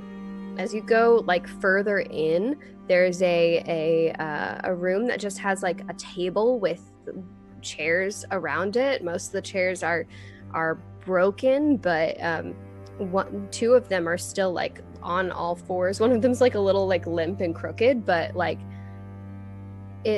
it's a table. It's a table and chairs. You have those. Then there are also like these weird kind of contraptions. Like there's this one that looks like just like a metal door standing there. And then there's like a smaller metal door and like all of these cabinets, and like this smaller metal door is just like stuck in between these cabinets. And then there's like this like small little box just with like 2 holes in the top. And it's sitting right next to the big metal door. It's all weird. It's all very weird stuff. And Magda kind of like looks over to the big cushy chair up in the front room, and is like, I know it's dirty and it's kind of like gross, but you know, she like takes off her jacket and like puts it down. She's like, maybe we could put him here. Yes. Actually, is there? You said there was like a table. Yeah. And she's like, actually, let's put him up here. It's easier for me to see if he's, my height. Okay. Yeah. And so she brings the jacket over to the table and like puts it down so that like it covers the layer of dust and grime that's on the table, and motions that for him to be put down there. Are you sure he wouldn't be more comfortable on something resembling a bed? You are more than welcome to go find something resembling a bed. Then I will, and I'll plop on the cushy surface.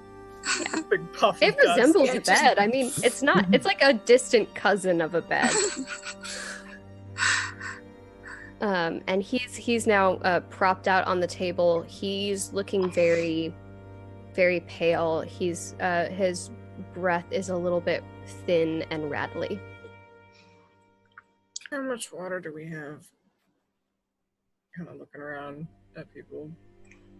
I've got a water skin full. I've got a water skin that was full. We're all at that point. But Umiko, come here. Can you do the bloop thing? I can do a little bit. I can't do Just you. enough for me to get some of these cloths wet, so we can clean off where he's hurt. Right. And you sure you don't want my water skin for that? Yeah, whatever. Just can I? Yeah, she just holds out her hands and it just starts to pool like from her fingertips and runs into the center of her hands like that. Yeah. She dips some like loose strips of cloth, and it's like. Don't get that you can't do this.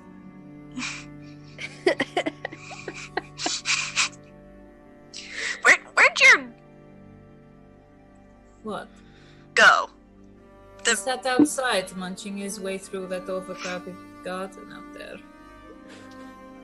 You can probably hear like a clank every now and then as his antlers hit the front door.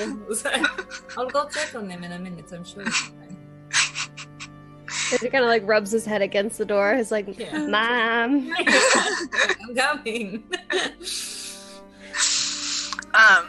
And I guess now that we're all set up, Skylar would take out her med kit, for lack of a period appropriate word, and try and see if she can heal our hurdy friend.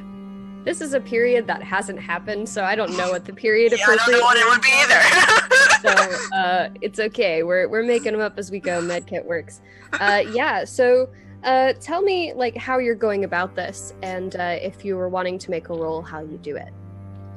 Well, yeah. Well, so he's got like a big hole, right? Again, stabby stab.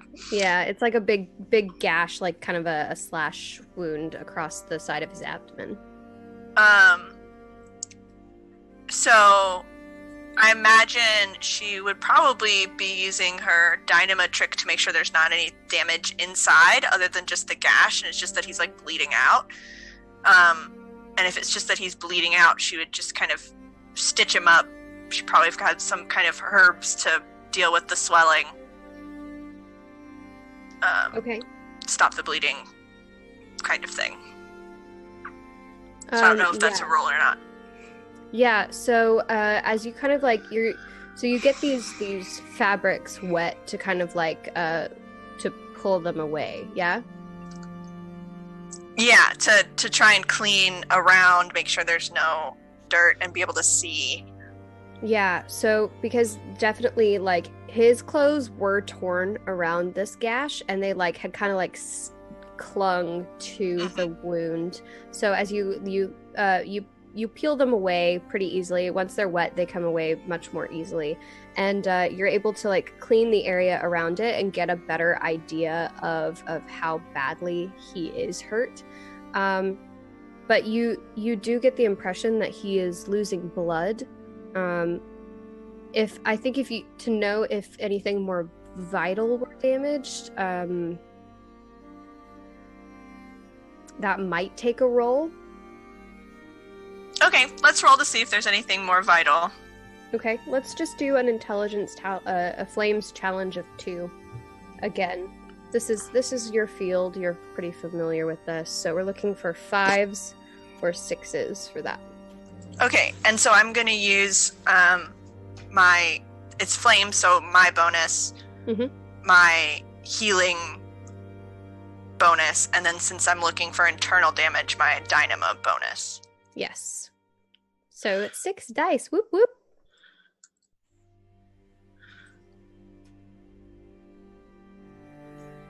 Okay, so weird set of numbers. Really great for either stones For or not what I wanted. not for what you wanted.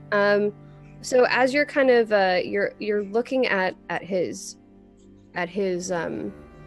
wounds, and the Dynama is kind of like dancing around the area now that you're like looking at it, and it becomes more and more apparent that he's showing the signs of blood loss, but it's impossible to tell right now. I mean, you're in a good enough place, but you're not in your zone. You're not in your familiar surroundings. And you don't have like everything with you that would be good for dealing with internal damage, but you can sew it up and do the best you can, and that might do some good. Yeah. So she's just gonna say, it's there's so much blood, it's hard to tell what's going on, but she's gonna look at Sierra if she's still in the room and be like, how hot do you get? Well, typically I don't try to get uncomfortably hot. I'm not sure. I've never tried to test the limits, so... Well, I just need to sterilize this, so like standard fire hot. I can try. And I'll grab, so what is it, the rag? It's like a needle.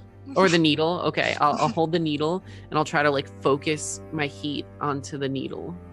And do I get the impression that it was hot enough to sterilize? Yeah, so this is one of Sierra's abilities, and so I think that yes, you have the ability to heat an object, and correct, you took that ability. Yeah, Not yeah. just like It just says shouting off. I knew it was on the card. I just couldn't remember if you picked it. Right. Yeah, so you have the ability to heat objects. So you can heat them to pretty good temperatures. It is like a little bit hot to the touch, but as best as you know, it's sterilized and it's warm. That's handy. Thank you. Anytime, Skylar. And she's gonna take the needle back very gently, trying not to touch Sierra once she does it. And it's very awkward. It's very like, thank you. Sierra's gonna try to like kind of scoop under, like trying to like brush her hand, like, but like only subtly enough so that it's just like just skimming by, but like not touching. Just like kind of like really trying to touch Skylar? No, like I'm trying to spook her. Like, I'm gonna get you. Like, so it's like, oh, thank you. She goes and stitches him up to try and close the wound and stop the bleeding. Yeah. So let's do another flames challenge too here, just to see kind of how this goes.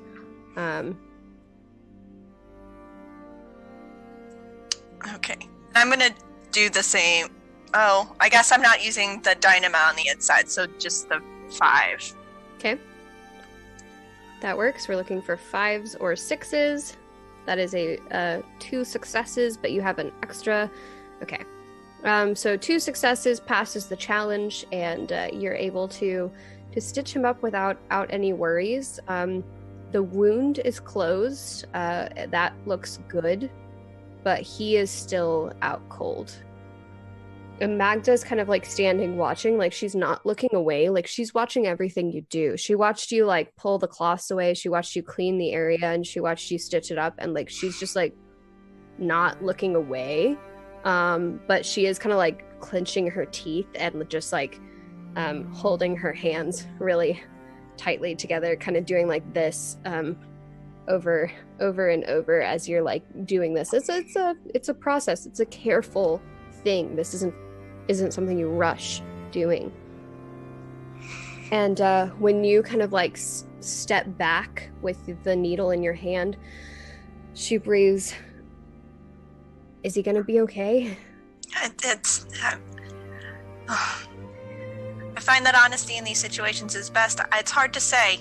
I mean, he lost a lot of blood, but hopefully with some rest and some water, he might be getting back up. It's just kind of a waiting game. But our friendly magician had might have some comfort for you too. I believe she saw something. You're muted, Jack. I believe that. I'm sorry. Is he your brother? Yeah. Yes. I believe that your brother has a future. I saw something that indicates to me that he does, but it's never quite perfectly clear, but I would trust me if I were you. Many people trust me. People pay a lot of money to trust me. So, yeah, you should take my word for it. I'm not one to judge. Okay, well, if he needs food and water, then I'll go find him some food and water. But you can't go on your own.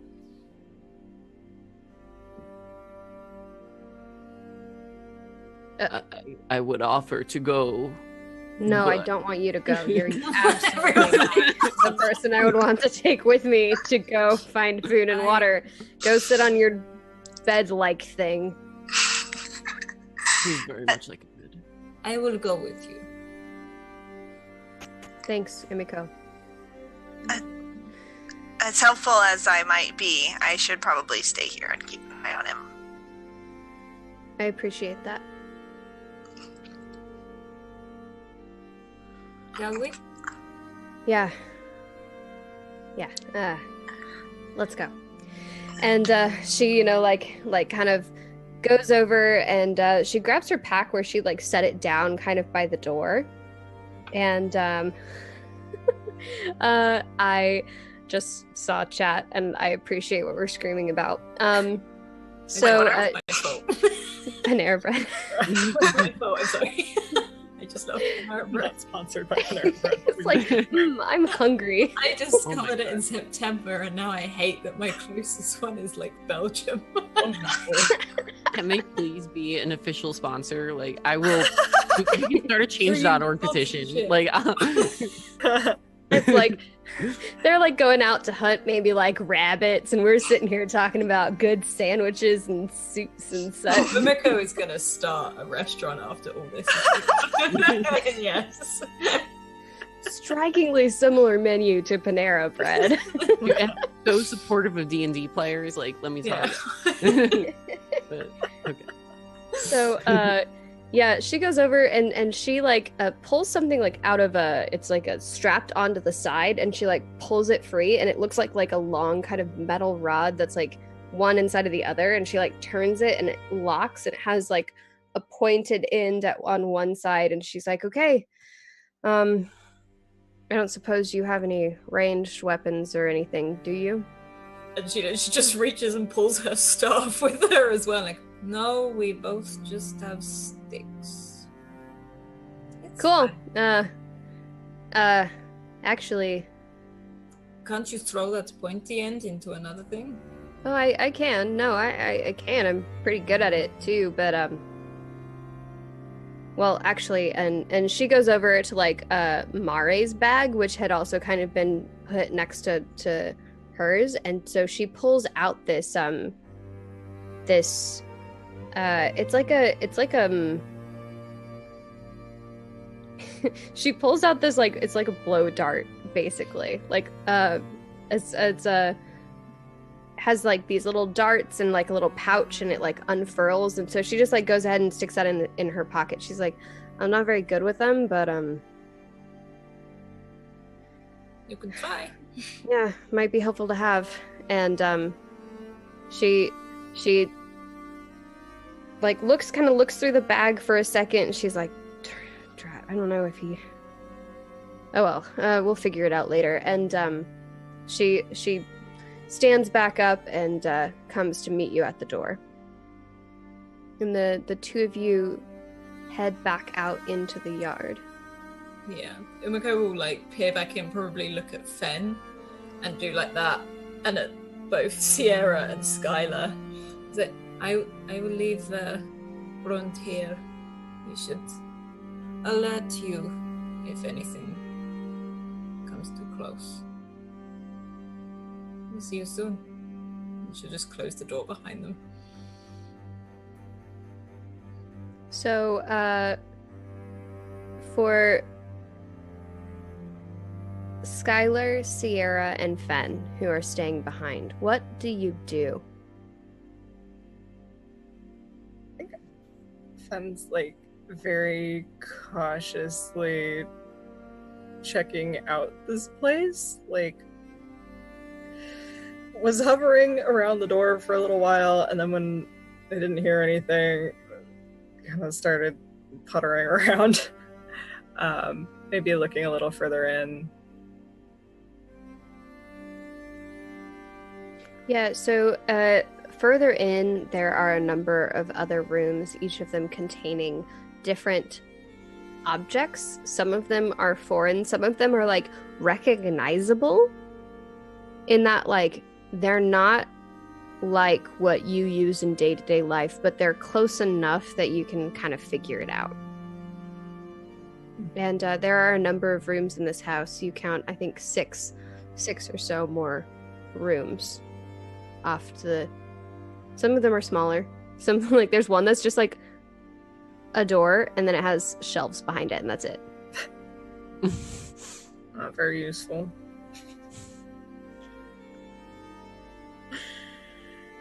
Alright. Do I find anything like... Actually, I'd be looking for something like blankets and stuff. Conveniently in the door with just shelves behind it. Yeah, there's like one shelf that's just stacked with blankets. They're very moth-eaten, like kind of holy, but they're there. Holy blankets. Is that a magic item? Holy blankets. Yes. Well, I'll bring those back with me.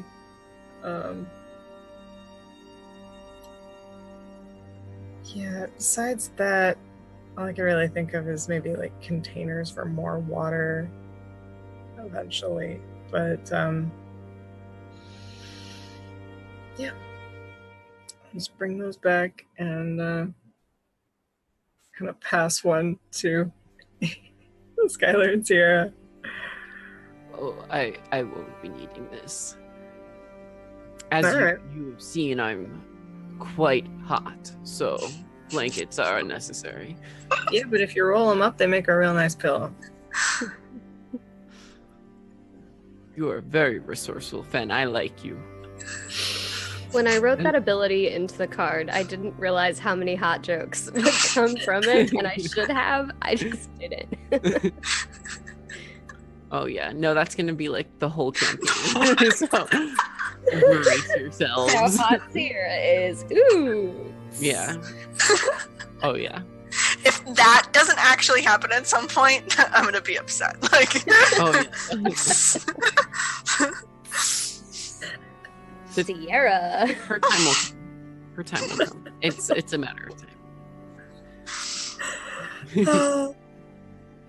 So what are Sierra and Skylar doing now that there's that Umiko and Magda have left? Mare is breathing steadily on the table and not losing blood anymore. It seems like that's a good thing. I think Skylar would take the blanket that Fen offers and be like, "Oh, thank you. That's really nice of you. I appreciate it." And she'd like wrap herself up, like. Burrito. That was not as graceful as I thought it was going to be. I should have known better. Very fun though. And she'd like wrap herself up, and like pace, basically watching Mari, hoping that he wakes up and like freaking out a little bit because she had one job. She's already screwed it up. So she's just, yeah, like she's probably pacing and like visibly freaking out.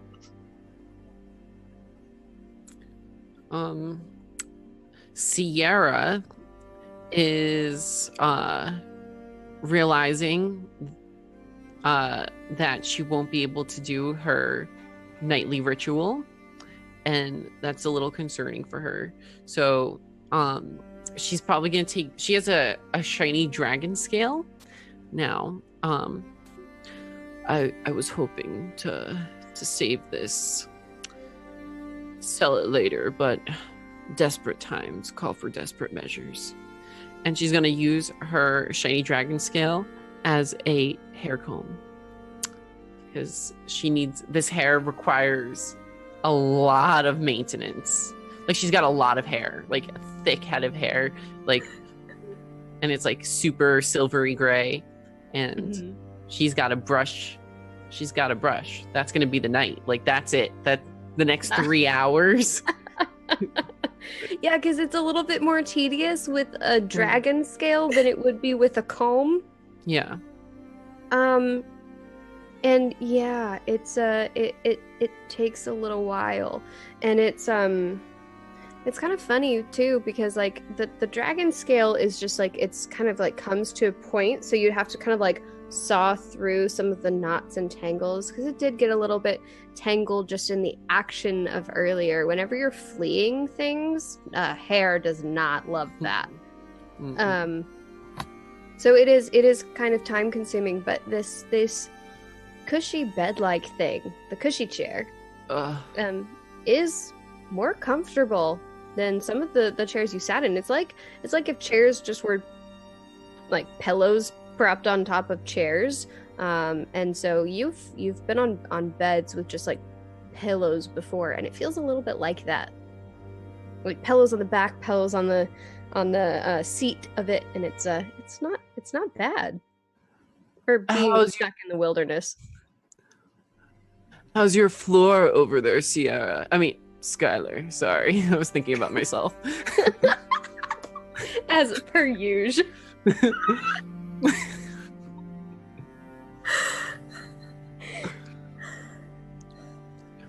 I'll take your silence as I wish I was sitting on that bed with you, that not bed with you.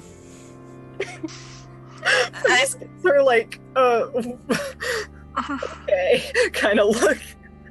Fen, I think the funniest thing is that you went to some of these other rooms and you had seen a bed in one of the rooms. It was like totally a bed. Actually, 2 of the rooms. There were beds in 2 of the rooms. And Sierra's just like over there sitting on this like not bed and just kind of bragging about it. And I want to see how long this lasts. And I just go over and I like put kind of a hand on Skylar's shoulder, just like, he's not gonna wake up like in 5 minutes. You can stand and take a break. Yeah, but if he goes south, that can happen in 5 minutes. Well, I mean, besides, I mean, we're, what else do I have to do? We're in this thing. I think it was out once. I don't know if anyone can hear me, but I don't know what my camera's doing. I don't know what you're we just have an Alice here. What on earth? You're like doing a little dance. Can you guys hear me, or is it? Yes. No, we can hear you. I don't know what I'm doing, but I didn't notice what you were doing until you said something. Yeah, it turned off and back on again. There we go. Okay. Oh, There we go. back. That was Swapped strange. around the cameras for me, but Oh. Yeah, cameras have all moved. Anyway, what were we doing? Yeah, before Alice's dance. trying I'm not sorry, to worry. I felt left out. I had to join in. Well, Sierra's combing her hair. Fen is trying to assuage Skylar's fears, and Skylar is pacing. Umiko and Magda are now kind of picking their way through the neighborhood. And Magda is like grinding her teeth a little bit. She has one of her hands just like clenched in a fist at her waist, and she's like, "Do you hunt much?" Do I hunt? I fish. Fish. I mean, similar concepts, really, right? Gosh, if there were a source of water somewhere, I mean, fish would not be a bad way to go. I don't know where we'd even... They're easy to catch as well. just don't know where we'd find water around this area. And y'all are like picking your way through this this cluster of buildings. A lot of them look similar to the one that you kind of like took sanctuary in. And it is still very quiet. Like, not a lot of birds in the area, not a lot of trees. Some here and there, but it's just pretty infrequent. And Magda's just... I just hope there's something. I'm sure there's something. We just need to keep looking.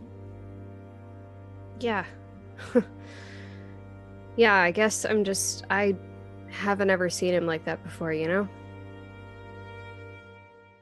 He'll be fine. He's in good hands. Yeah, I mean, it's weird to think of trusting your lives to strangers that you literally just met this morning, like a few hours ago now, but You're trusting his life to a healer, to a seer. And we've already seen Fen in action, and I'm pretty sure nothing's gonna come through that door. where do you fit in then? What do you see yourself as? The tag along? Oh, I think you're more than that. They seem to like the water thing I do. I don't know if they like a position for that. Is that a thing? I'm learning quite a lot. I've not been out much. I would say that your voice is heard. Heard? That's... Yeah. I mean, the water thing's cool, don't get me wrong, but everyone's pretty wacky. That's the word we decided on, right? Wacky? I think it was wacky. I've never been called wacky before. Strange. Strange was one that's been used. Crazy. Not wacky. Strange. I mean, they're all kind of the same family of words, I guess, but strange. We've all got some strange in us, I suppose.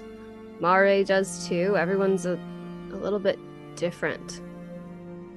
How are you different?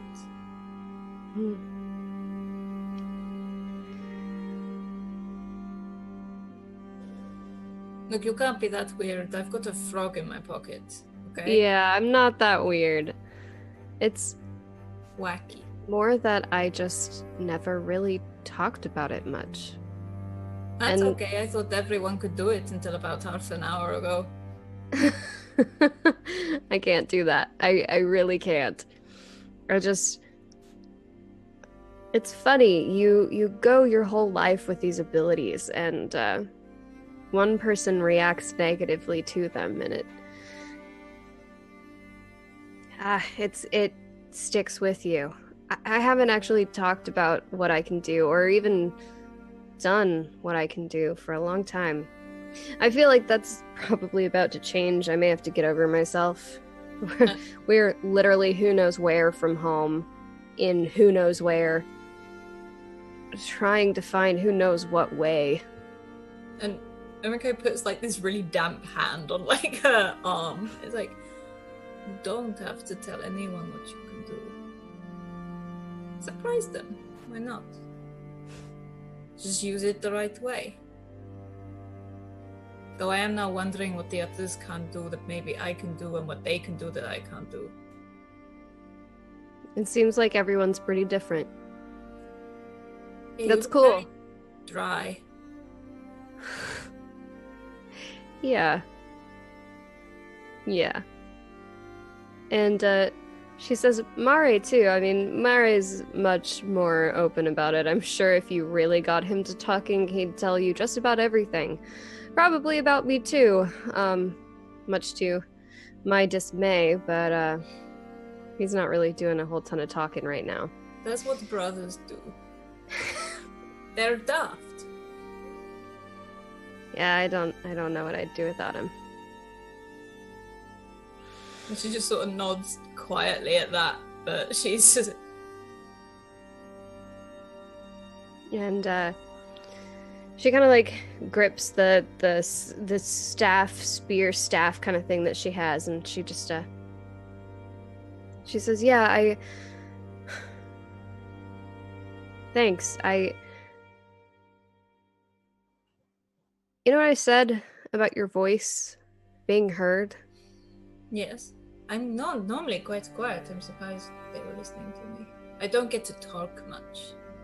They call me strange or wacky for talking to my reindeer, so no. Well, if your reindeer listened, they knew what they were doing. It's not really how much you talk, Umiko. I don't talk a lot either. I'm talking more now than I honestly have all week. It's been a day, and I think it's wearing on me. I'm feeling anxious and worried, and that just messes with me in ways I don't really know how to handle. But it's not about you being quiet. It's not how much you speak, it's that when you speak, you say things that are meaningful and worth listening to. And she looks confused at you for a second, just that I don't understand. I haven't said too many useful things since I've been here. You're basically the one who single-handedly led us the right direction when everything was going wild in town. Your voice is the one everyone heard. Now, I'm not trying to put pressure on you. I don't want anyone pressuring me about my own abilities or any burdens that may or may not come from them, but you have good ideas. And you might be wacky. We might all be wacky. But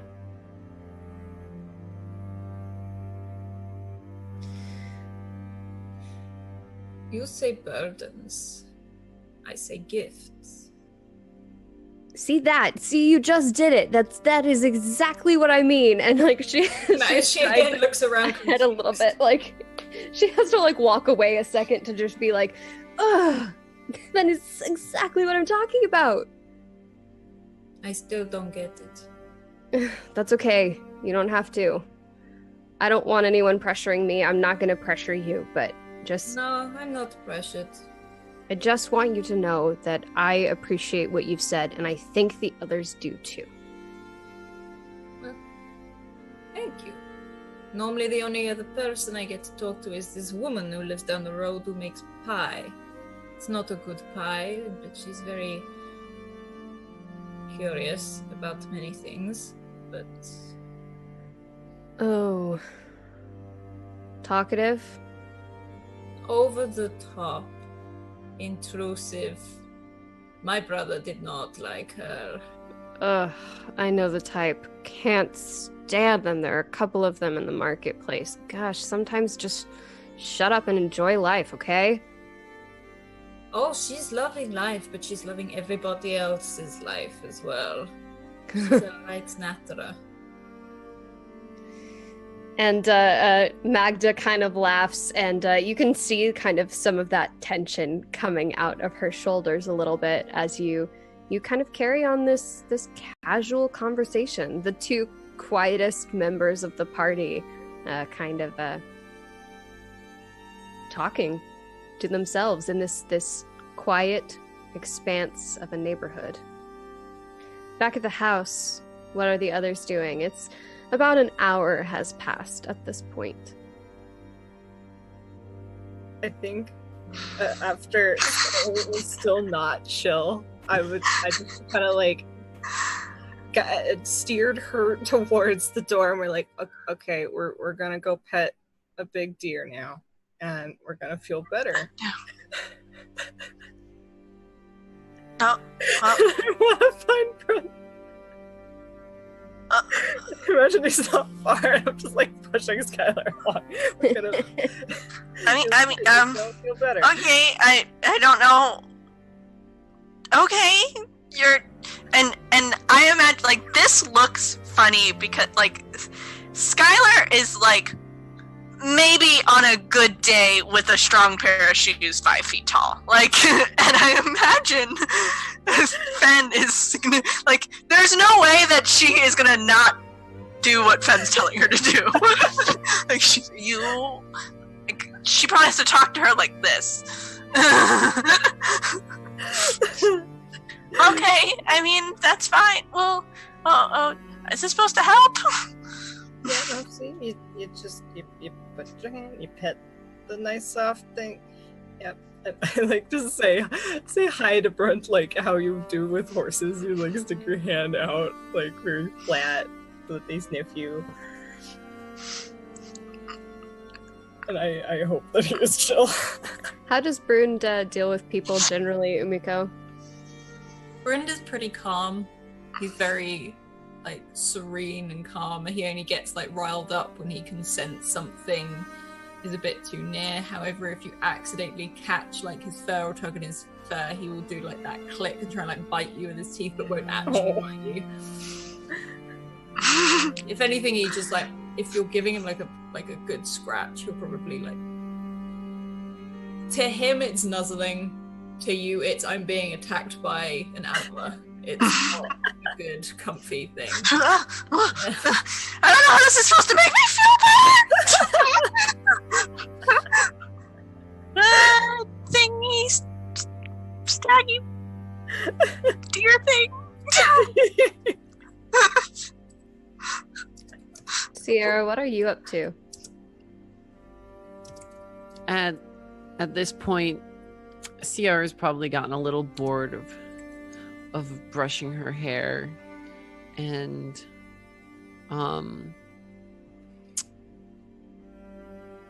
she's probably just like looking at her shiny objects, and she's holding the coin actually, and she was thinking about how before she didn't know how much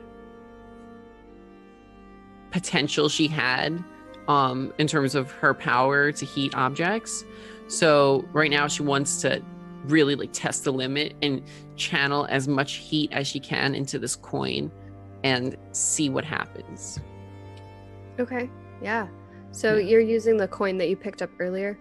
Yeah, the trinket. Okay. Yeah. You can channel a lot of heat into it, Mm. and you know what heat feels like, even though like your body is generally warm. As you kind of like are channeling this heat, you feel it in your fingertips. It's like kind of like a tingling feeling of that like burning, searing heat, and it's looking a little bit brighter too. The metal is. Mm. Interesting. Can I try to like mold the coin? Like, is that? Yeah. As you push it, it is more malleable. The hotter it gets, the more it like bends. Yeah. Interesting. Very interesting. This could be useful. And at that point, she's gonna go look for Fen after they come back inside from playing. Yeah, you hear them kind of like screaming, and he's just like Skylar screaming outside a little bit. It's like the windows are thin. You can hear what's going on, and I don't know how Fen is like responding to it. Is like some laughter, maybe. It's like Definitely some laughter. Just like no, just look, this wide, soft space of shoulder. No, it's please stop screaming. It's okay. Oh. Skylar, isn't she just something else? She's just something else. I feel like we're coming back in from this experience.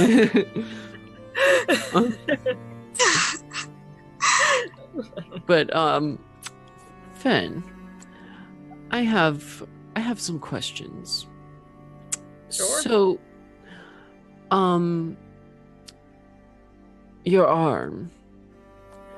I'd be lying if I said that it didn't spook me a little bit, that your arm looks awfully mech-like, considering mechs are the things that are trying to destroy us at the minute.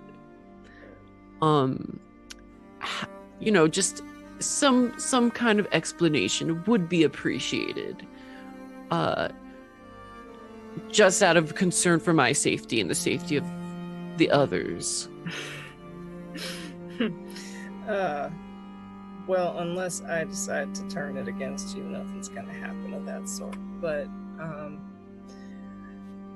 no, this, I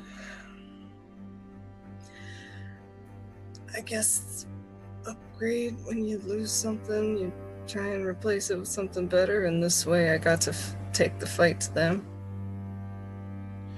Interesting. Use their own weapons against them. I don't know. There's a logic to that. I appreciate that. It's effective. Now, how did you lose the arm in the first place? Oh, you don't have to share. I Once, just aren't want. you? I mean, I like to cut to the chase. I can see that. Well, I was in a place kind of like this and collapsed. That must have been horrifying. Do you mind if I... I gotta step back a second, like, what do you have in mind? I just want to see you. I'll offer my real hand. Yeah. And I will touch her hand. Or their hand. And Skylar's back in the room at this point, so I think she's been checking on Mari, but when this is happening, she's like, Julie. Mm.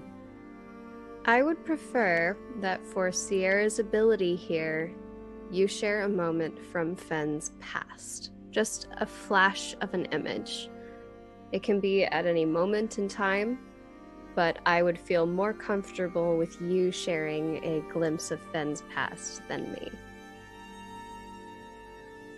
What comes to mind is a point after kind of healing a bit and kind of that moment of deciding, like, no, I'm gonna fight this. And you kind of see them talking with I guess the equivalent of like a blacksmith, and with like cobbled together parts that they'd collected over many years of spelunking in ruins.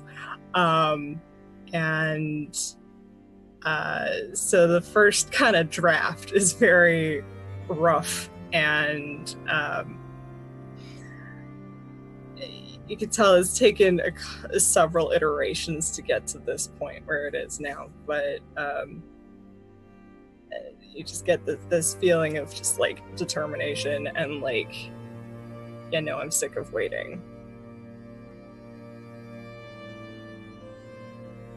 Thank you for allowing me to see you. Sure. Was it interesting?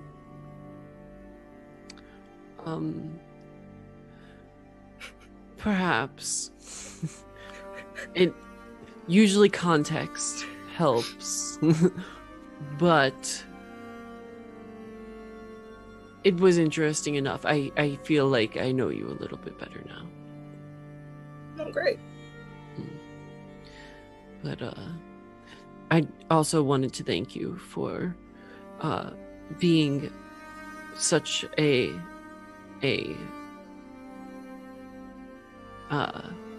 great protector. You seem very skilled at that, and just keep up the good work. And if you see something dangerous that looks like it's angry at me, perhaps a girl that likes plants, feel free to intervene and protect, because that is something that you are so very, very, very talented at.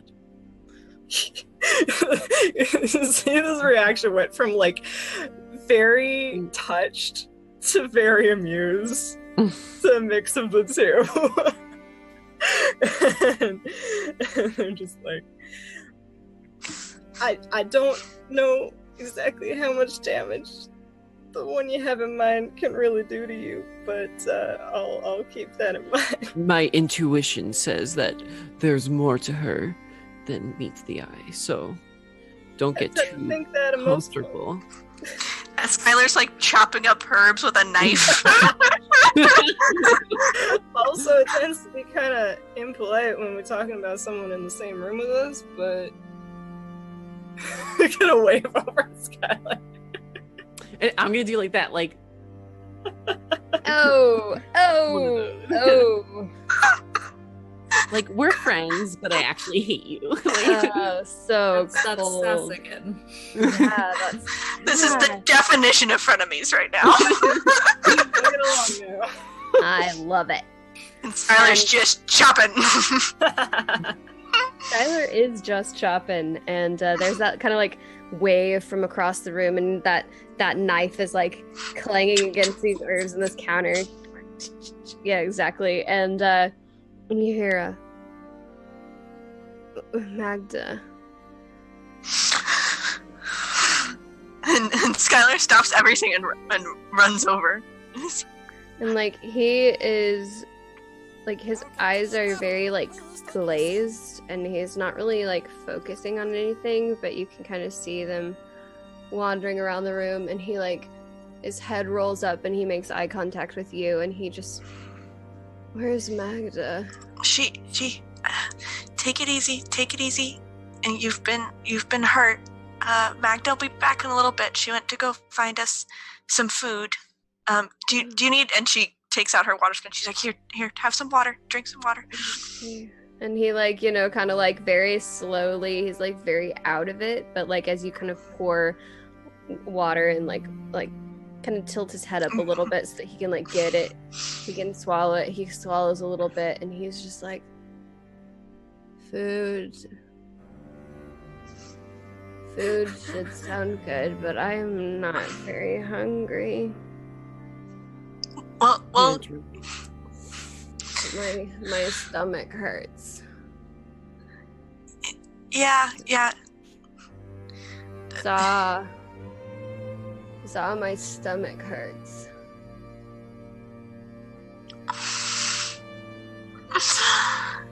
Hey, it's okay. I know it hurts.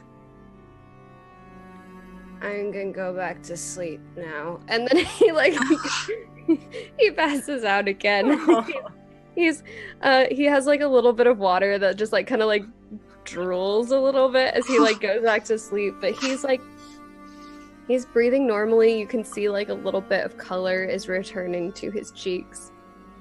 I think Skylar would also immediately be going to make, like, I imagine what she was actually chopping, although I only said that for comedic effect. I think she was actually working on some kind of, like, poultice to help with the pain and the heat and stuff. Yeah, okay. Yeah. Let's do a quick intelligence check for that. Maybe just, like, the base 3 dice of looking for 5s and 6s. Nope. Okay. So you have this. Whoa! Sorry, my chat just did something like super weird in Roll20. It has not come through yet. What did you get? Oh, I got 1 and 2 3s. Okay. So yeah. So you're pretty familiar with this poultice. You have kind of like a couple of herbs on hand, but they're like you know they're not right. You know that there are a couple of others that you like wished you'd had for this situation, but the amount of times that you actually encounter mech wounds like this is pretty infrequent. So you just kind of like, you know, work with what you have. And you have this poultice. It'll do something to ease the pain, but it won't take it away. And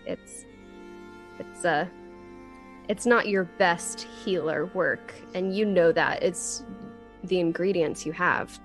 Yeah, it's one of those, I imagine it's one of those things where it's like those wounds get really hot and maybe it helps take away some of the heat, but that's it. It doesn't actually. It just makes it a little bit more comfortable. So that's a good way of putting it. It eases the discomfort. It does not ease the pain. So, the poultice, like when it goes on, he just kind of like sighs and like readjusts a bit, and he passes out again as Fen and Sierra are in the living room area, and Skylar is kind of leaning over Mare in the kitchen. And Umiko and Magda have been traveling about for some time. They haven't encountered any animals yet. And Magda is, as much as the tension kind of eased from her shoulders, she's looking more visibly anxious again, like holding her shoulders. Her shoulders are a little bit more tense again. There we go. Now chat is working in Roll20. If you, Umiko, could roll me just a basic perception check. So looking for 3s for Gales. Okay, yeah, that's great. So you and Magda both hear it at the same time. Footsteps. But your head like whips around as you know the exact direction that these are coming from. And you look over and realize that you're surrounded. Not by mechs, by people.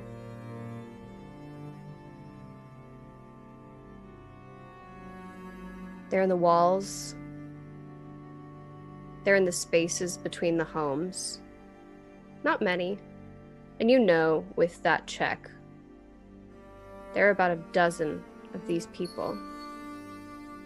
And you heard footsteps of one as they rush from one house to another, and Magda is alert now too. She doesn't see them. She doesn't know where they are.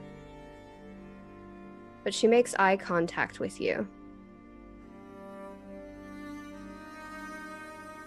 Umiko sort of just puts a finger to her lips and takes a step closer to her, holds her arm, and then just reaches out, and it's as if she's grabbing air, just wraps everything around them and disappears.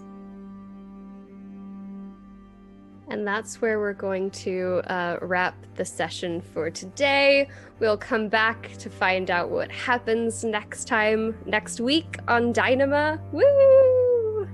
And for now, let's do a number of things. First off, I'm going to go over, I did find the cards for today's session. So we had the Inferno plot twist, which I'm excited about because it has some long-term repercussions as well, and I'm excited to get into those in the future.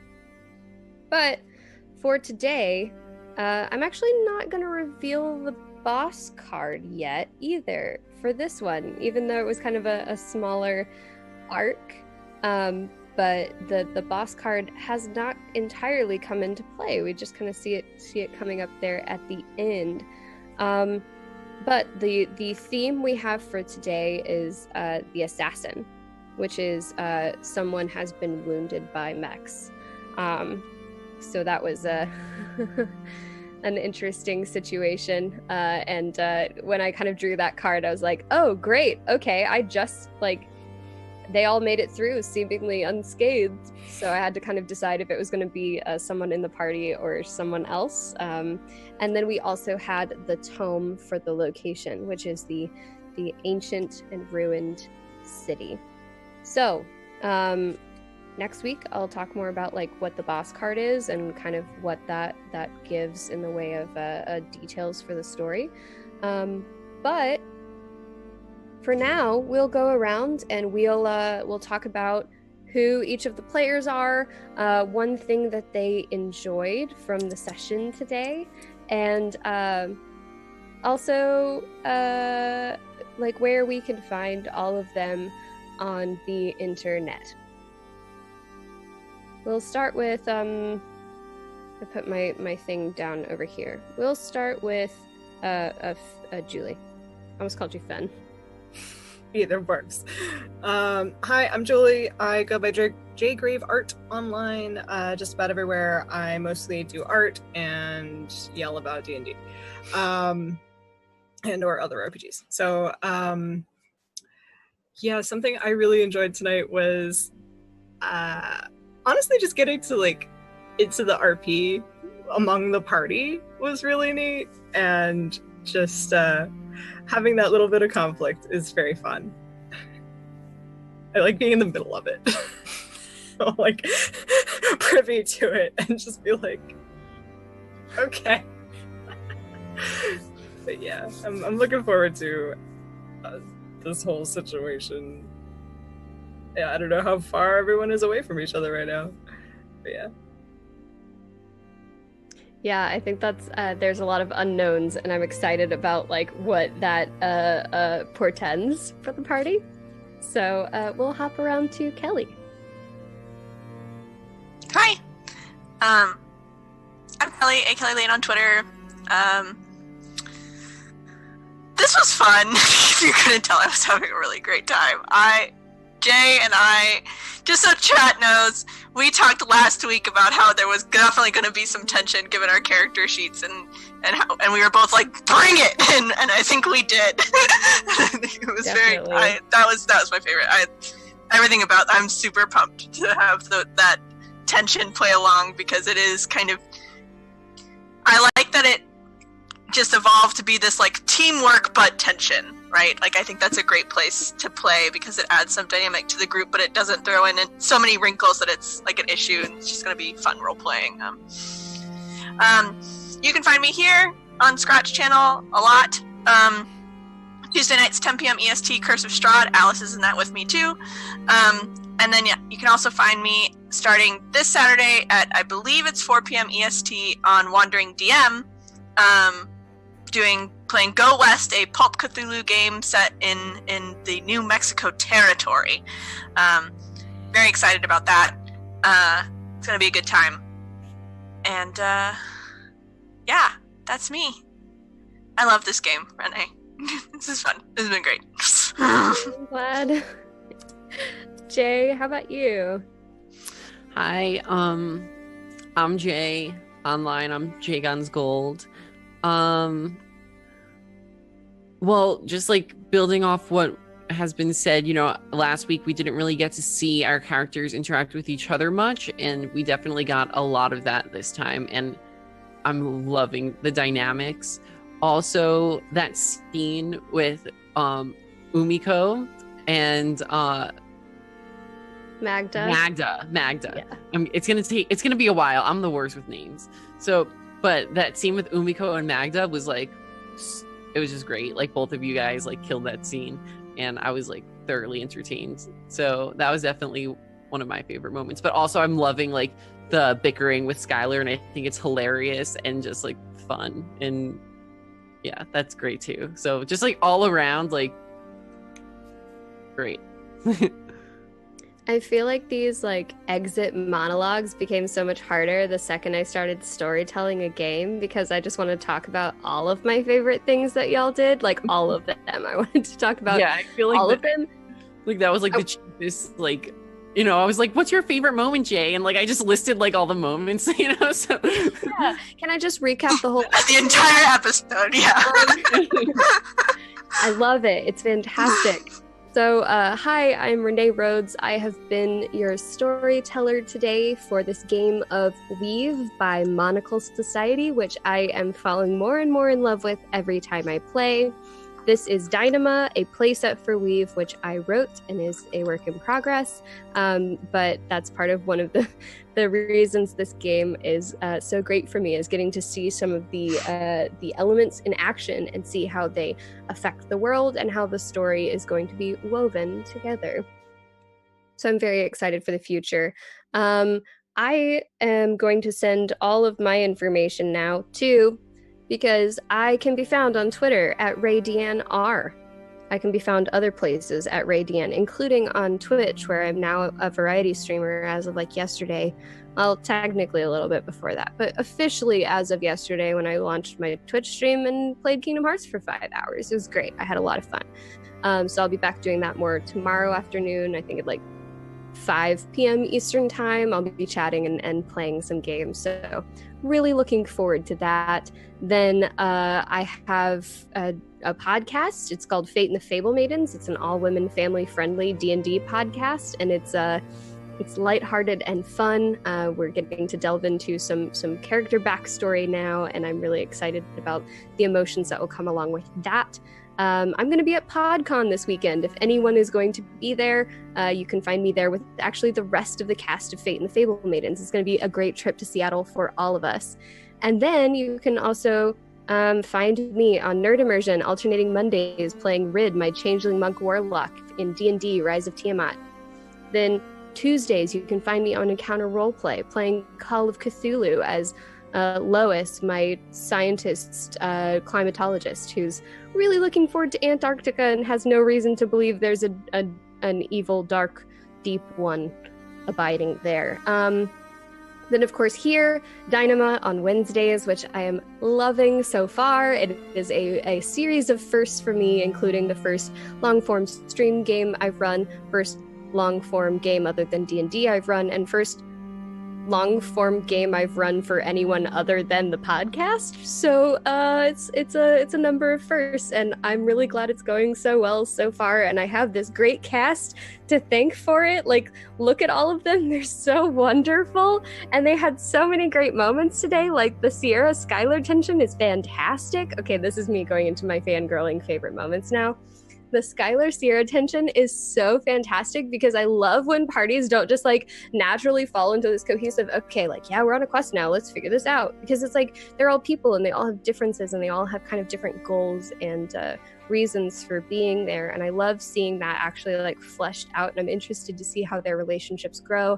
I loved the Umiko Magda moment because Magda and Mare are like there now, and I wasn't expecting them to be NPCs, so like I'm interested in fleshing them out as we go and seeing what they bring to the table. And I loved like having that conversation and getting to see them chat and like delve into some good character moments. And I'm excited for a lot of things ahead. So I just kind of recapped some of what the other players said too, but really there were some good moments today. So thanks, y'all. Good fun.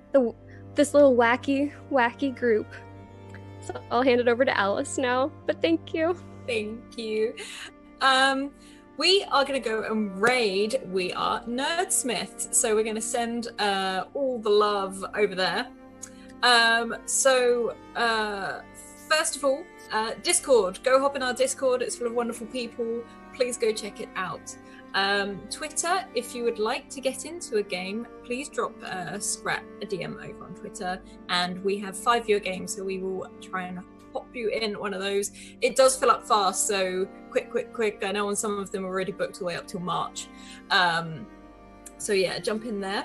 YouTube, this will be on YouTube very soon, and if you didn't see the first premiere episode, that is where you can go and find it. Also, we're full time now, and that's thanks to you wonderful people. And ways to support us are via Patreon. And also, there are some free articles on there written by the very lovely Renee. So definitely go check those out. It's an awesome New one read. coming soon. New one coming soon, but I won't give any spoilers. But anyway, and also we use Redbubble for our merch, where you can get cozy t-shirts, cozy hoodies, you name it. Kelly is showing off our notebook right now. Also, we have awesome sponsors in the form of Bird in the Storm.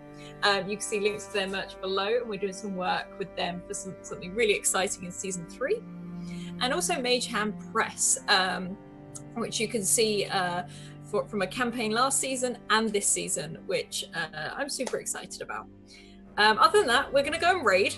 My favorite bits, again, all interactions, just I think slowly seeing people's powers, like abilities come through in roleplay scenes, like heating up like the coin and things like that. The sass that is going on between just everyone, and Fenn's like, hey, this is okay. Come and stroke a reindeer. It'll be fine. It'll be so fine. But yeah, I love so much of this. So yeah, we're going to head over and raid now. I am White Rabbit Pick. That is where you can find me on Twitter. And I do photography. So I think that link is also in chat. So if you want to check out any of that, please feel free to. And also, I am a DM for this channel as well. I do Eberron, I do Realm of the Ancients, I do something else. I do Dragon Age. And then other than that, I am in games on this channel and over on Tales of the Grim. Otherwise, we'll see you tomorrow, guys. This has been really awesome. Keep evoking emotions, and we'll see you then. Bye.